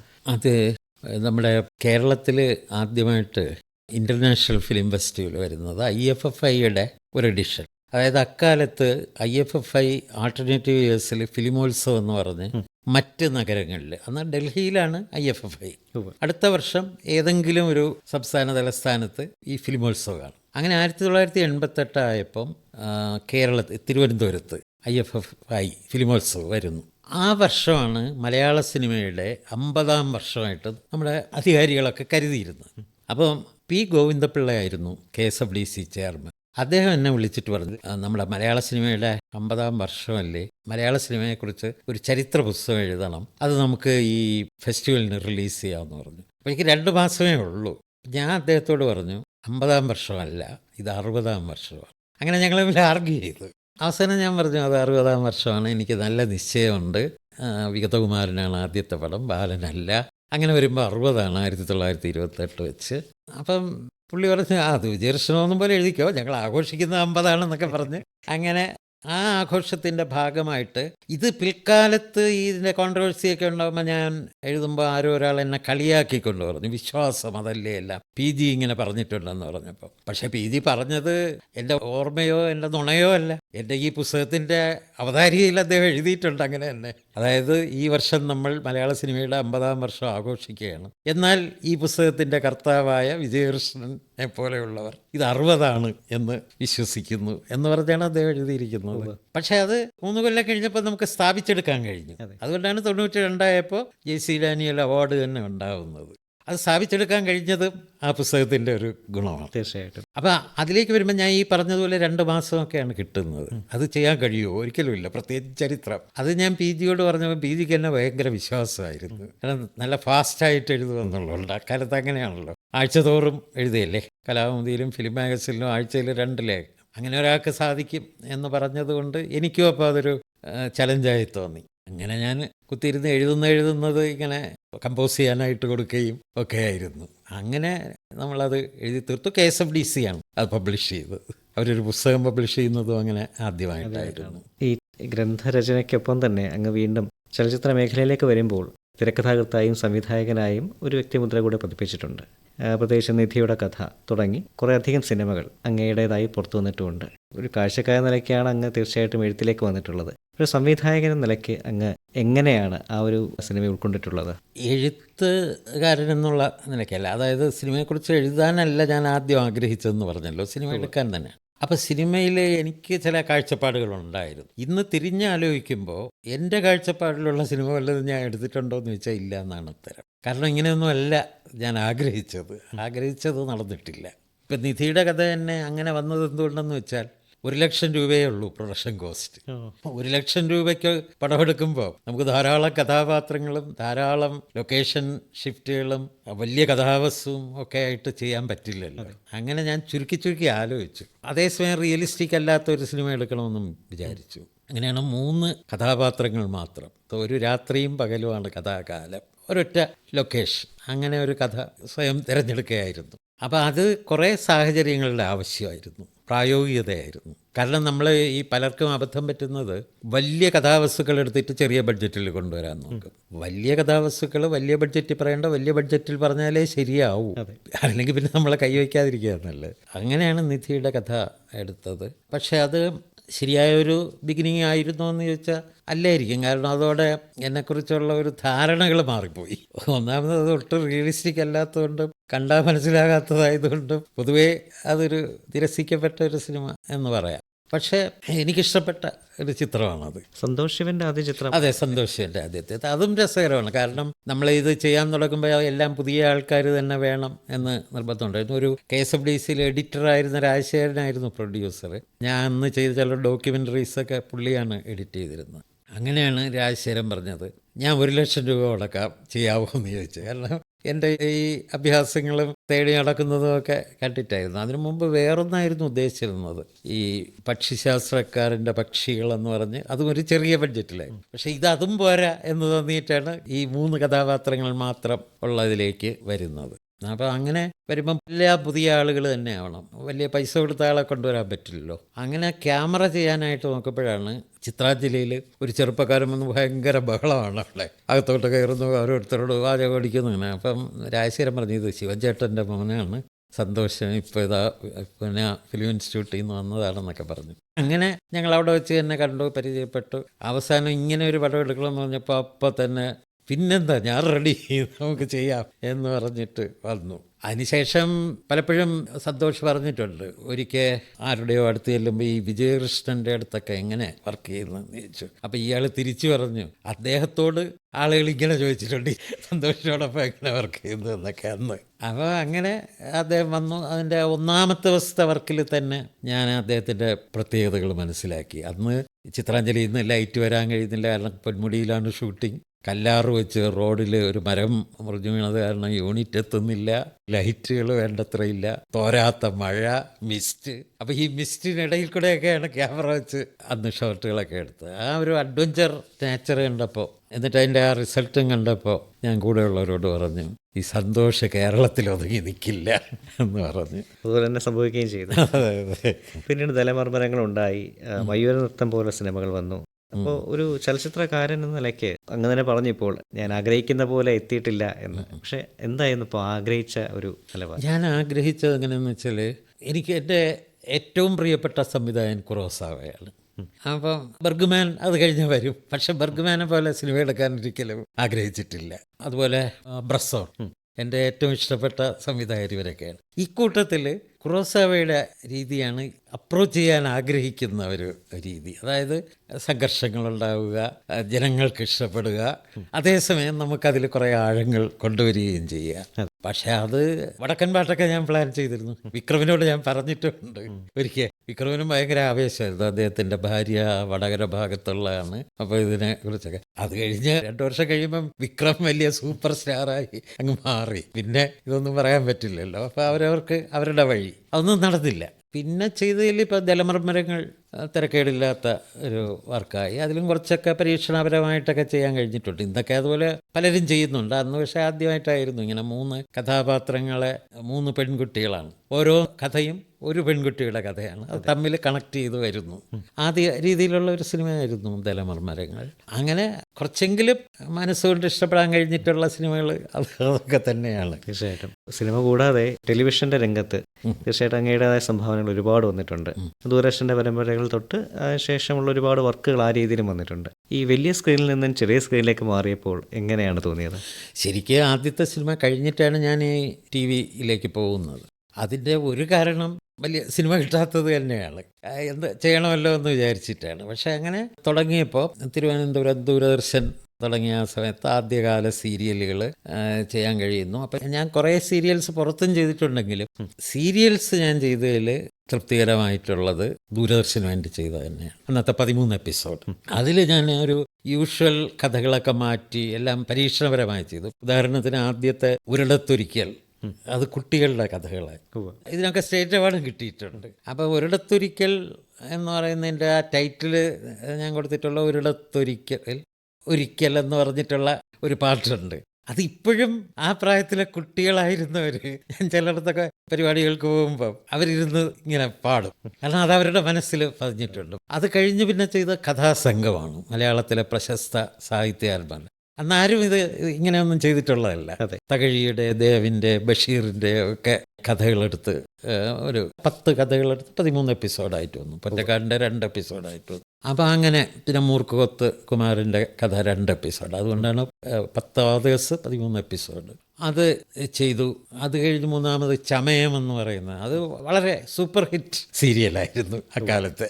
കാരണം ഞാൻ ഈ യാത്രയൊക്കെ പോകുമ്പോൾ ഇതിന് ചമയത്തെക്കുറിച്ചുള്ള ഒരു സംഭാഷണം എന്തെങ്കിലും വന്നു കഴിഞ്ഞാൽ അത് കേട്ടുകൊണ്ടിരിക്കുന്ന ചില സ്ത്രീകളൊക്കെ വന്നിട്ട് അത് ആരായിരിക്കുമോ, ആരാണ് ആ കൊലപാതകി എന്നൊക്കെ പറഞ്ഞിട്ട് അവർക്ക് അറിയാനുള്ള ആകാംക്ഷ കൊണ്ട് വന്ന് സംസാരിക്കുന്നതൊക്കെ എനിക്ക് ഓർമ്മയുണ്ട്. എന്ന് മാത്രമല്ല, ഈ പോപ്പുലർ ആവുന്നതിൻ്റെ ഒരു സുഖം മനസ്സിലാവുന്നതും ആ സന്ദർഭത്തിൽ മാത്രമാണ്. അങ്ങതുപോലെ ക്യാമറ പിന്നിലുള്ള ഈ ഒരു പങ്ക് നിർവഹിച്ചു, എഴുത്തുകാരൻ നിലയ്ക്കുള്ള പങ്ക് നിർവഹിച്ചു, ക്യാമറ മുന്നിൽ അവതാരകൻ എന്ന നിലയ്ക്കും എനിക്ക് അതിന് ടെലിവിഷൻ അവാർഡും ലഭിച്ചിട്ടുണ്ട്. അവതാരകനായി അങ്ങ് ഒരു പരിപാടി അവതരിപ്പിച്ചപ്പോൾ അതൊരു വലിയൊരു മാറ്റമായിരുന്നു. പക്ഷേ അതൊരു ക്ലാസ്സിലിരിക്കുന്നത് പോലെ പലപ്പോഴും നമുക്ക് ഫീൽ ചെയ്യുന്ന ഒന്നാണ് അങ്ങയുടെ ആ പരിപാടികൾ കാണുമ്പോൾ തന്നെ. അതിൻ്റെ ഒരു അനുഭവം ഒന്ന് പങ്കുവയ്ക്കാമോ? അത് ഈ ഇന്ത്യൻ സിനിമയുടെ 100 വർഷം തികഞ്ഞ സമയത്ത് എനിക്ക് അങ്ങനെ ഒരു പ്രോഗ്രാം ചെയ്യണമെന്ന് ആഗ്രഹം തോന്നി ഞാൻ പല ചാനലിലും ചോദിച്ചായിരുന്നു. അങ്ങനെ ഏഷ്യാനെറ്റിന് അതിൻ്റെ സ്ക്രിപ്റ്റ് കൊടുത്തെങ്കിലും അത് അവർ തന്നെ ചെയ്യുകയുള്ളൂ, പുറത്ത് നിന്ന് ആളെ വെച്ച് ചെയ്യാൻ പറ്റില്ല എന്ന് കരുതി എൻ്റെ സ്ക്രിപ്റ്റിനെ അവർ അവലംബം എന്ന് പറഞ്ഞ് കൊടുത്തിട്ടുണ്ടായിരുന്നു. പക്ഷേ ആ പ്രോഗ്രാം അവരത് പൂർണ്ണമായിട്ടൊന്നും ചെയ്തില്ല. അങ്ങനെ കൈരളിയിൽ ഏതാണ്ട് തുടങ്ങിയതാണ്. ആ സന്ദർഭത്തിൽ അവിടെ ഇതിൻ്റെ തലപ്പത്ത് ചില മാറ്റങ്ങളൊക്കെ വന്നപ്പോൾ അവർക്ക് താല്പര്യമില്ലാതായി.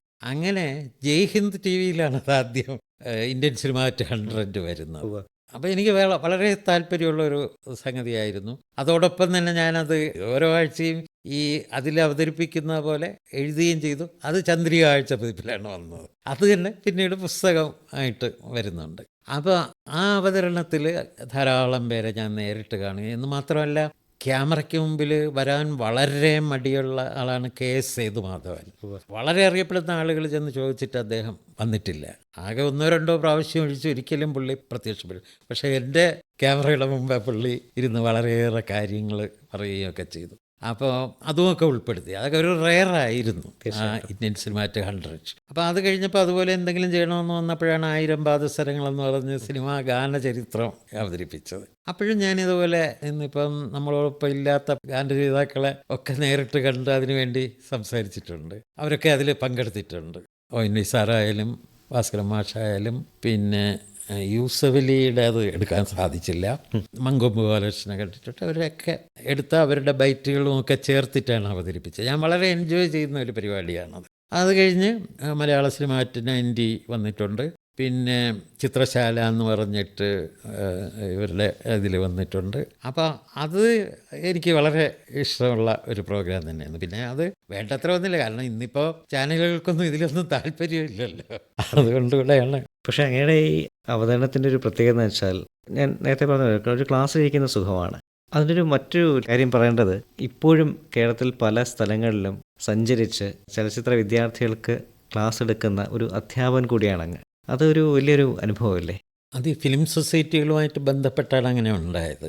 കാരണം ഫിലിം സൊസൈറ്റികളുടെ ആ ചരിത്രവുമായിട്ട് ചേർന്ന് നിൽക്കുന്നുണ്ട്. എന്താണെന്ന് വെച്ചാൽ ചിത്രലേഖ കഴിഞ്ഞ ശേഷം സ്വയംവരം എന്ന സിനിമ വന്നു കഴിഞ്ഞിട്ടാണ് ഈ ലോക സിനിമയെക്കുറിച്ചുള്ള ഒരു ആകാംക്ഷ ഈ സിനിമാ പ്രേമികൾക്കുണ്ടാകുന്നത്. അപ്പോൾ കേരളമുടനീളം നടന്ന് ഈ പുതുതായി രൂപം കൊള്ളുന്ന ഫിലിം സൊസൈറ്റികളിൽ ഇതിനെക്കുറിച്ച് സംസാരിക്കുക.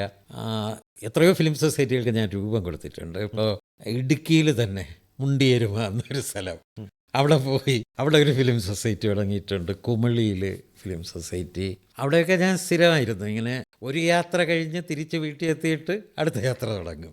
അതിൻ്റെ വേറൊരു രസം എന്ന് പറയുന്നത്, തിരുവനന്തപുരത്ത് നിന്ന് തിരിക്കുമ്പം കൊല്ലത്തേക്കുള്ള ബസ് കാശ് മാത്രമേ കയ്യിൽ കാണൂ. അവിടെ എത്തുമ്പോൾ അവിടെ നിന്ന് കിട്ടുന്ന പൈസ കൊണ്ടായിരിക്കും അടുത്ത സ്ഥലത്തേക്ക് വന്ന്. അങ്ങനെ പോയ ഒരു കാലഘട്ടം ഉണ്ടായിരുന്നു ഈ ഫിലിം സൊസൈറ്റികളുമായിട്ട് ബന്ധപ്പെട്ട് അവരുടെ ഭാഗമായി നിന്നുകൊണ്ട്.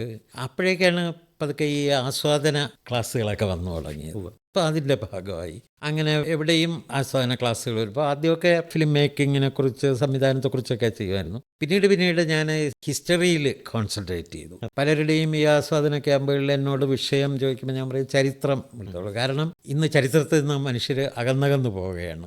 ചെറുപ്പക്കാർക്ക് ഇതൊന്നും അറിഞ്ഞുകൂടാ.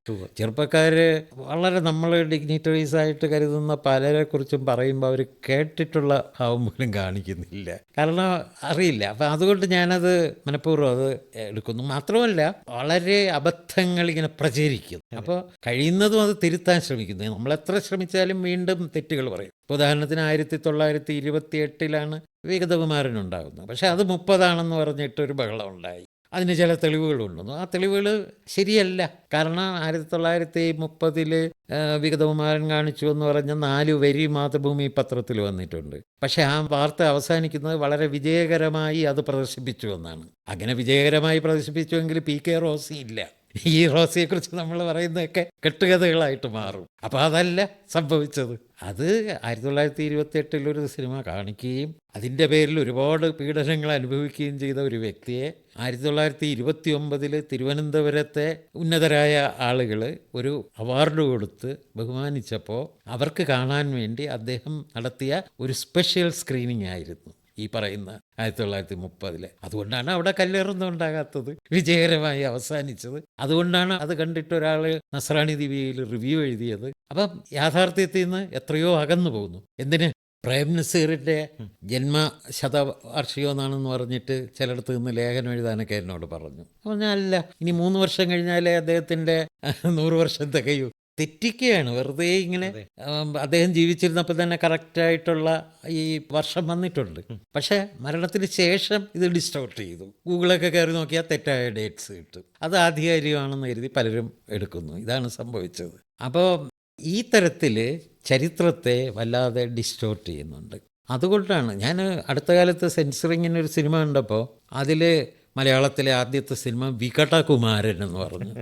വികടകുമാരൻ. അപ്പോൾ അവർ ഡിസ്കഷൻ വന്നപ്പോൾ ഞാൻ ചോദിച്ചു, മലയാളത്തിലെ ആദ്യത്തെ സിനിമ ഏതാണ്? അത് വികടകുമാരൻ. എല്ലാവർക്കും അറിയാമല്ലോ അത് വിഗതകുമാരനാണ്. നിങ്ങൾക്ക് എങ്ങനെയാണ് ഇത് വികട? അല്ല, അത് ഗൂഗിളിൽ അങ്ങനെയാണ് കണ്ടതെന്ന് പറഞ്ഞു. ഗൂഗിളിൽ എങ്ങനെ കണ്ടു? അപ്പോൾ സംഭവം എന്താണെന്ന് വെച്ചാൽ ഈ തായ്ക്ക് ടി എ അല്ലേ അവരിട്ടു. ടി എ ഇട്ടപ്പോൾ ഇവരത് ടായാക്കി, തായ്ക്ക് വരാൻ ടായാക്കി. അങ്ങനെ വികടയായി. അത് തെറ്റിപ്പോയതായിരിക്കും എന്ന് കരുതി വികടയാക്കി. ഇത്രയും അച്ചടിച്ച് വന്നതും ഡിസ്കഷൻ നടന്നതൊന്നും ഈ സിനിമ എടുത്തവർ അറിഞ്ഞതേ ഇല്ല എന്നുള്ളതാണ്. അപ്പം അതുകൊണ്ട് ഞാനിപ്പോൾ കൂടുതൽ പ്രിഫർ ചെയ്യുന്ന, ക്ലാസ് വരുമ്പോൾ ഞാൻ പറയും ഒരു കാര്യം ചെയ്യും, ഒരു സെഷൻ നിങ്ങൾ ചരിത്രം വയ്ക്കുക, ചരിത്രം ഞാൻ എടുക്കാം എന്ന് പറയും. അങ്ങനെ അപ്രീസിയേഷൻ ക്യാമ്പുകളിലൊക്കെ ഞാൻ സ്ഥിരം ഇതാണ് എടുത്തുകൊണ്ടിരുന്നത്. പക്ഷേ ഈ അടുത്തായിട്ട് അവിടെയൊക്കെ ചില പ്രശ്നങ്ങളുണ്ട്. കാരണം നമ്മുടെ ഈ സിനിമാ നിരൂപണ മേഖലയാണ് ശത്രുക്കളില്ലായിരുന്ന ഒരു മേഖല. അതായത് പുറത്തുള്ളവരൊക്കെ അവരുടെ ശത്രുക്കളാണ്, പക്ഷെ അതിൽ പ്രവർത്തിക്കുന്നവരൊക്കെ തമ്മിലൊരു ബന്ധമുണ്ടായിരുന്നു. ഞാൻ പലയിടത്തും അത് പറഞ്ഞിട്ടുണ്ട്. സിനിമാക്കാർ തമ്മിൽ ശത്രുതയുണ്ട്, പക്ഷെ സിനിമാ നിരൂപണം എഴുതുന്നവർ എല്ലാവരും തമ്മിൽ സൗഹൃദമാണ്. അത് ആ അവസ്ഥ ഇപ്പോൾ മാറി. ഇപ്പോൾ ഈ നിരൂപണത്തിൽ പല പല ശാഖകൾ വന്നപ്പോഴേക്ക് ചിലർ അവരുടെ ശാഖയാണ് ശരി എന്ന് വിചാരിക്കുന്നത് കൊണ്ട് അതിൽ വിരുദ്ധമായ അഭിപ്രായം പറയുന്നവരെ കഴിയുന്നതും ഒഴിവാക്കുക എന്ന് വിചാരിച്ചിട്ട് എന്നെ പോലെയുള്ളവരെ കട്ട് ചെയ്ത് വിടുന്ന ഒരു അനുഭവം ഇപ്പോൾ എനിക്കുണ്ട്. പിന്നെ ഇനിയിപ്പോൾ അതൊന്നും ചെയ്തിട്ടും കാര്യമില്ല. നമ്മൾ ചെയ്യേണ്ട കാലത്ത് ചെയ്യേണ്ടത് ചെയ്തു. ഇന്നത്തെ കുട്ടികൾക്ക് ചരിത്രമൊന്നും അത്ര പ്രശ്നമല്ല. അബദ്ധജടിലമാണെങ്കിൽ പോലും അവർക്ക് പെട്ടെന്ന് സെർച്ച് ചെയ്താൽ കിട്ടുന്നതുമാണ്. അതുകൊണ്ട് എനിക്ക് പ്രത്യേകിച്ച് അതിൽ വിഷമമൊന്നും തോന്നുന്നില്ല. പക്ഷെ അങ്ങേപോലെയുള്ളവരുടെ ഒരു തലമുറ ചെയ്തിട്ടുള്ള ഒരു വലിയ അധ്വാനമുണ്ട്. അങ്ങനെ നേരത്തെ പറഞ്ഞു, ഇതുപോലെ യാത്ര ചെയ്ത് പല സ്ഥലങ്ങളിൽ പോയി ഫിലിം സൊസൈറ്റി ഉണ്ടാക്കുന്നു, അവരോടൊപ്പം നിൽക്കുന്നു, അവരെ പഠിപ്പിക്കുന്നു, ഒരുപാട് പേര് സിനിമ എങ്ങനെ ആസ്വദിക്കണമെന്ന് പഠിപ്പിക്കുന്നു. ഈ ഒരു വലിയ അധ്വാനത്തിൻ്റെ ഒരു അടിത്തറയുടെ മേലെയല്ലേ ഇപ്പോൾ നമ്മൾ IFFK അടക്കമുള്ള ഈ വലിയ സംവിധാനങ്ങളൊക്കെ രൂപപ്പെട്ടിട്ടുള്ളത്? ഈ IFFK മാത്രമല്ല, ഒരു വിധത്തിൽ പറഞ്ഞാൽ ഞങ്ങൾ അന്ന് ഏറ്റവും ഒച്ചപ്പാടുണ്ടാക്കിയിട്ടുള്ള ഒരു കാര്യം ഈ വിദ്യാഭ്യാസത്തിൻ്റെ ഭാഗമാകണം സിനിമ എന്നുള്ളതായിരുന്നു. തീർച്ചയായിട്ടും ഞാൻ എല്ലായിടത്തും പറയാറുള്ള ഒന്നുണ്ട്. കാരണം സ്കൂളിൽ പഠിക്കുന്ന കുട്ടികൾക്ക് കാളിദാസൻ എന്ന് പറഞ്ഞാൽ അറിയാം, ഷേക്സ്പിയർ എന്ന് പറഞ്ഞാൽ അറിയാം, ടോൾസ്റ്റോയ് എന്ന് പറഞ്ഞാൽ അറിയാം, പക്ഷെ കുറോസാവ എന്ന് പറഞ്ഞാൽ അറിയില്ല, അതെ, ബർഗ്മാൻ എന്ന് പറഞ്ഞാൽ അറിയില്ല. ആ ഒരു അവസ്ഥ അന്നുണ്ടായിരുന്നു. ഇത് മാറണമെങ്കിൽ പാഠ്യപദ്ധതിയുടെ ഭാഗമാവണം അതെ സിനിമ എന്ന് പറഞ്ഞാൽ അതിനുവേണ്ടി ധാരാളം വാദിച്ചിട്ടുള്ള ആളാണ് ഞാൻ. ഇന്നത് സാക്ഷാത്കരിക്കപ്പെട്ടല്ലോ. എനിക്ക് വളരെ സന്തോഷം തോന്നിയ ഒരു കാര്യം, ഇപ്പോൾ +1 പാഠപുസ്തകത്തിൽ എൻ്റെ ലേഖനം തന്നെ പഠിക്കാൻ വന്നു എന്നുള്ളതാണ്. കാരണം അന്ന് നമ്മൾ അതിനുവേണ്ടി ശബ്ദമുയർത്തുമ്പോൾ ഇതൊന്നും പ്രതീക്ഷിച്ചിരുന്നില്ലല്ലോ. ആദ്യമായിട്ട് കേരളത്തിൽ ഒരു കോളേജിൽ ഫിലിം സ്റ്റഡീസ് തുടങ്ങിയപ്പം അവിടുത്തെ ബോർഡ് ഓഫ് സ്റ്റഡീസ് അംഗമാകാനും വിസിറ്റിംഗ് ഫാക്കൽറ്റി ആകാനും ഒക്കെ കഴിഞ്ഞു. അപ്പോൾ അന്ന് നമ്മൾ പറഞ്ഞിരുന്നതൊക്കെ യാഥാർത്ഥ്യമായിട്ട് വന്നു എന്നുള്ള വലിയ ചാരിതാർത്ഥ്യമുണ്ട്. ലൈഫിലിപ്പം വേറെന്തൊക്കെ നമ്മളാകാൻ ആഗ്രഹിച്ച പലതുമായിട്ടുണ്ടാവില്ല, ഒരുപാട് പരാജയപ്പെട്ടിട്ടുണ്ടാവും. അതൊക്കെ ആണെങ്കിലും ഇത്തരത്തിൽ വളരെ പോസിറ്റീവായിട്ടുള്ള ഒരു വശം ജീവിതത്തിനുണ്ട്. തീർച്ചയായിട്ടും അങ്ങയുടെ എഴുത്തിലേക്ക് ഒന്നുകൂടെ തിരിച്ചു വരാം. ഇപ്പോൾ നമ്മൾ ആദ്യത്തെ നോവൽ എഴുതിയത് പറഞ്ഞിട്ടാണ് നമ്മൾ തുടങ്ങിയത്.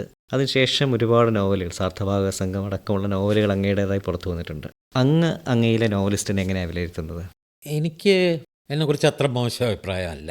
കാരണം ശരിക്കും നോക്കിയാൽ എനിക്ക് തോന്നുന്നു സാഹിത്യ നിരൂപകരങ്ങനെ അംഗീകരിച്ചിട്ടില്ല. എൻ്റെ ആദ്യത്തെ നോവലിനെ കുറിച്ച് അന്നത്തെ വലിയ നിരൂപകനായിരുന്ന KM തരകനൊക്കെ എഴുതിയിട്ടുണ്ട്.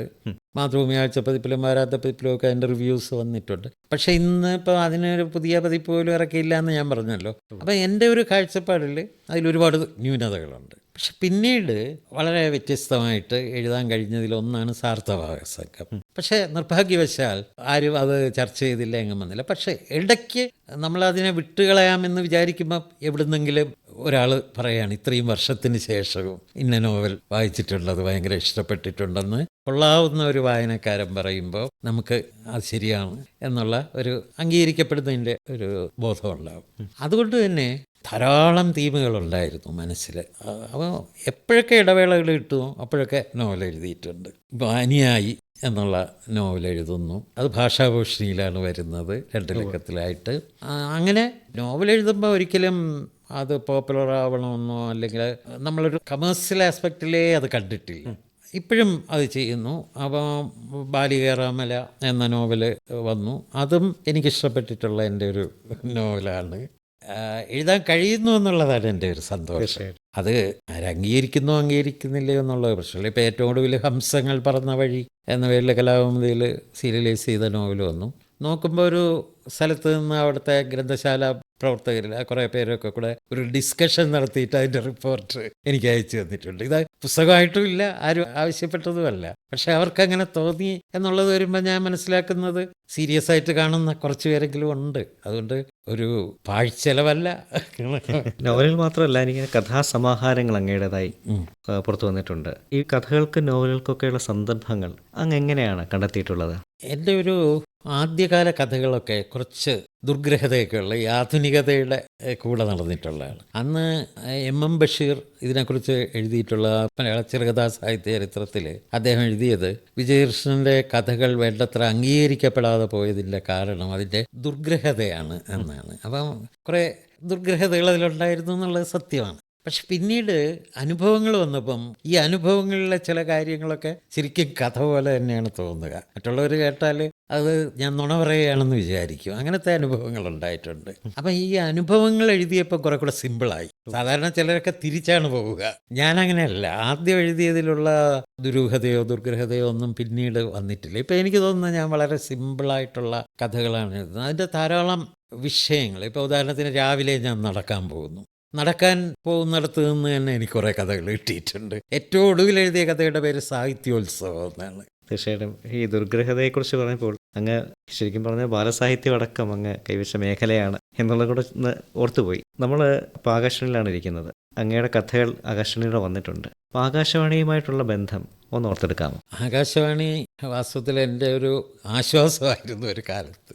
ഞാനിവിടെ ആദ്യമായിട്ട് വരുന്നത് പ്രീ ഡിഗ്രിക്ക് പഠിക്കുമ്പോഴാണ്. ഇടയ്ക്ക് അച്ഛൻ അപ്പോൾ കന്യാകുമാരിയിലായിരുന്നുണ്ട്. ഇടയ്ക്ക് കന്യാകുമാരിയിൽ പോകും. അവിടെ വെറുതെ വൈകുന്നേരം ചെന്ന് കടപ്പുറത്ത് അങ്ങനെ ഇരിക്കുകയും ചെയ്യും. അത് വെച്ചിട്ടുള്ള ഒരു കവിത എഴുതി, കടൽക്കരയിലെന്നോ മറ്റോ പറഞ്ഞ്. അപ്പോൾ യുവവാണി എന്നോ മറ്റോ പറഞ്ഞ് ഒരു പരിപാടി ഉണ്ടായിരുന്നു. ആരോടോ ഞാൻ ചോദിച്ചപ്പോൾ പറഞ്ഞ് അയക്കേണ്ടത് അതിൻ്റെ പുറത്തൊരു ബോക്സ് വെച്ചിട്ടുണ്ട്, അതിനകത്ത് കൊണ്ടിട്ടാൽ മതി, അത് നിങ്ങൾ അംഗീകരിക്കുമെങ്കിൽ വിളിക്കുമെന്ന്. കുറേ നാൾ കഴിഞ്ഞപ്പോൾ ഇത് റെക്കോർഡ് ചെയ്യാനായിട്ട് വിളിക്കുന്നു. ആദ്യമായിട്ട് അത് റെക്കോർഡ് ചെയ്ത ആളെയും എനിക്കറിയാം, G. ഭാർഗവൻ പിള്ള. അതിനുശേഷം കുറേ കഥകൾ അവതരിപ്പിച്ചിട്ടുണ്ട്. സിനിമയെക്കുറിച്ചുള്ള ഒത്തിരി പരിപാടികൾ അവതരിപ്പിച്ചിട്ടുണ്ട്. 1988 നാഷണൽ അവാർഡ് കഴിയുന്നതും തൊട്ടടുത്ത ദിവസം തന്നെ എന്നെ ഒരു ഇൻ്റർവ്യൂവിനൂടെ വിളിക്കുകയും ഈ ഇൻ്റർവ്യൂ കേൾക്കുന്ന ഞങ്ങളുടെ ഗ്രന്ഥശാലയിലൊക്കെ ആകാശവാണിയിൽ അത് കേൾക്കാൻ ആളുകൾ നിൽക്കുന്ന എനിക്കിപ്പോഴും ഓർമ്മയുണ്ട്. അതായിരുന്നു ആശ്വാസമെന്ന് ഞാൻ പറയാൻ കാരണം. തീർച്ചയായിട്ടും. അതുകൂടാതെ ഒരുപാട് പരിപാടികൾക്ക് രചന നിർവഹിക്കുകയൊക്കെ ചെയ്തിട്ടുണ്ട്. അപ്പോൾ ഈ ടെലിവിഷൻ ഇപ്പം പ്രത്യേകിച്ചും പഴയ സിനിമയെക്കുറിച്ച് ചിന്തിക്കാൻ ഈ മായാക്കാഴ്ചകളെന്ന് പറഞ്ഞ പ്രോഗ്രാം ഉണ്ടല്ലോ, അത് വളരെ എൻജോയ് ചെയ്ത് ഞാൻ ചെയ്തതാണ്. ഇപ്പോൾ ടെലിവിഷൻ മേഖലയെ പോലെ തന്നെ ആകാശവാണിയിലും അങ്ങയുടെ ഒരു കയ്യൊപ്പ് പതിഞ്ഞിട്ടുണ്ടെന്നുള്ളതാണ്. അപ്പോൾ ഇത്രയധികം പ്രവർത്തനങ്ങൾ ഈ 60 വർഷത്തിലേറെ ആയിട്ടുള്ള എഴുത്തിൻ്റെ ജീവിതമാണ്. ഇതിനായി നമ്മൾ നീക്കിവെക്കുന്ന സമയം എന്ന് പറയുമ്പോൾ അതങ്ങനെ സംഭവിക്കണമെങ്കിൽ തീർച്ചയായിട്ടും കുടുംബത്തിൻ്റെ ഒരു പിന്തുണ കൂടി ഉണ്ടാവേണ്ടതുണ്ട്. അങ്ങ് എങ്ങനെയാണ് സ്മരിക്കുന്നത്? അതെ, അത് ശരിക്കും പറഞ്ഞാൽ ഒരു സഹനം ആവശ്യമാണല്ലോ. കാരണം ഞാൻ വേറെ ഉദ്യോഗത്തിനൊന്നും പോയില്ല. പിന്നെ ഭാര്യ ഒരു സ്കൂൾ അധ്യാപികയായിരുന്നു, പക്ഷേ എയ്ഡഡ് സ്കൂളൊന്നുമല്ല. ഇതിനോടൊപ്പം പൊരുത്തപ്പെട്ടുകൊണ്ട് തന്നെ അവർ പോവുകയും കുട്ടികൾ വന്നപ്പോൾ അവർക്കൊക്കെ ഇതിൽ വലിയ താല്പര്യം ഉണ്ടാവുകയും ചെയ്തു. അതെൻ്റെ ഒരു ഭാഗ്യമായിട്ടാണ് ഞാൻ കരുതുന്നത്. തീർച്ചയായിട്ടും ഇന്നിപ്പോൾ നമ്മൾ ഈ സംഭാഷണം അവസാനിപ്പിക്കുമ്പോൾ അങ്ങോട്ട് ചോദിക്കാനുള്ളത് മറ്റൊരു ചോദ്യമാണ്. അതായത് നമ്മൾ എപ്പോഴത്തെ ഒരു കാലം എന്ന് പറയുമ്പോൾ നിർമ്മിത ബുദ്ധി അടക്കമുള്ള കാര്യങ്ങൾ വളരെ വേഗം കടന്നു വന്നുകൊണ്ടിരിക്കുന്ന സമയമാണ്. സർഗപരമായ എല്ലാ മേഖലകളിലേക്കും സാങ്കേതിക വിദ്യ വളരെയധികം വന്നുകൊണ്ടിരിക്കുന്ന സമയമാണ്. എഴുത്തിൻ്റെയും സിനിമയുടെ ഒക്കെ ലോകത്ത് അതിൻ്റെ ഒരു സ്വാധീനം എങ്ങനെയാണ്? ഭാവിയെക്കുറിച്ച് അങ്ങയുടെ ചിന്തകൾ. ഇപ്പോൾ പലരും എഴുതുന്നതിന് അവരുടേതായിട്ടൊന്നും ഇല്ലല്ലോ. എഐയോട് ആവശ്യപ്പെടുകയാണ്, എഐ എഴുതി കൊടുക്കുന്നു, സ്വന്തം പേര് വെച്ചിട്ട് കൊടുക്കുന്നു എന്നുള്ള ഇപ്പോൾ അതിൻ്റെ ഒരു കാലമാണ്. അത് സിനിമയിൽ മാത്രമല്ല, എഴുത്തിലും അതെ, ആ തരത്തിൽ ഇപ്പം സിനിമ ചെയ്യുന്നതിനും പൂർണ്ണമായിട്ട് എഐയിൽ ചെയ്യാൻ നമുക്ക് അങ്ങനെ ഒരു അവസ്ഥയുണ്ട്. പക്ഷേ ഞാൻ മനുഷ്യനിൽ വിശ്വസിക്കുന്ന ആളാണ്. മനുഷ്യൻ്റെ പ്രതിഭ, സൗന്ദര്യബോധം അത് ഏതൊക്കെ തരത്തിലായിരിക്കും ഇതിനെ പിന്തള്ളി മുന്നോട്ട് വരിക എന്നറിയില്ല. അത് കണ്ടു തന്നെ മനസ്സിലാക്കേണ്ടതാണ്. അത് പ്രവചിക്കാൻ എനിക്കാവില്ല. പക്ഷേ ഞാൻ മനുഷ്യരിൽ വിശ്വസിക്കുന്നു, പ്രതിഭയിൽ വിശ്വസിക്കുന്നു. പിന്നെ ആസ്വാദനത്തിലൊക്കെ എപ്പോഴും മാറ്റം വരും. ഇപ്പോൾ ഉദാഹരണത്തിന് ഞാൻ ആലോചിക്കാറുണ്ട്, 60കളിലെ ചലച്ചിത്ര ഗാനങ്ങളാണ് എനിക്ക് ഏറ്റവും ഇഷ്ടപ്പെട്ട ചലച്ചിത്ര ഗാനങ്ങൾ. പക്ഷേ ഇന്നത്തെ ഒരു ചെറുപ്പക്കാരന് അത് തീരെ ഇഷ്ടപ്പെട്ടില്ല എന്ന് വരും. ഇങ്ങനെ ആസ്വാദനത്തിലും ഒക്കെ മലക്കമർച്ചിലുകൾ ഉണ്ടാവും. പക്ഷേ ഞാൻ വിശ്വസിക്കുന്നത് നല്ലത് തിരിച്ചു വരും. കാരണം ഇത്രയും നൂറ്റാണ്ടുകളെ പിന്നിട്ട് നമ്മുടെ ക്ലാസിക്സ് നിലനിൽക്കുന്നില്ലേ, അതെ, അതുപോലെ നിലനിൽക്കും എന്നുള്ള ഒരു ശുഭാപ്തി വിശ്വാസമാണ് എനിക്കുള്ളത്. തീർച്ചയായിട്ടും ആ ഒരു ശുഭാപ്തി വിശ്വാസത്തിൽ നമുക്ക് ഈ ഒരു മനോഹരമായ സംഭാഷണം അവസാനിപ്പിക്കാമെന്ന് തോന്നുന്നു. എഴുത്തിൻ്റെ ഈ ജീവിതം ഇനിയും വിജയകരമായി മുമ്പോട്ട് പോകട്ടെ. അതിലൂടെ ഇനിയും നമുക്ക് കേരളത്തിനും മലയാളത്തിനൊക്കെ ഒരുപാട് നേടാനുണ്ട്. അത് മനസ്സിൽ വെച്ചുകൊണ്ട് ഏറ്റവും ആദരവോടെ ആശംസകൾ. നന്ദി, സന്തോഷം.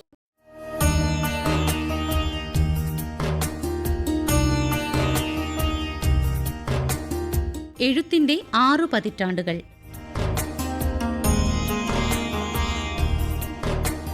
എഴുത്തുകാരനും ചലച്ചിത്ര നിരൂപകനും സംവിധായകനുമായ ശ്രീ വിജയകൃഷ്ണനുമായി സന്ദീപ് സുരേഷ് നടത്തിയ അഭിമുഖ സംഭാഷണം സമാപിക്കുന്നു. നിർവഹണ സഹായം അനുജ ഭാസ്കർ. നിർവഹണം സന്ദീപ് സുരേഷ്.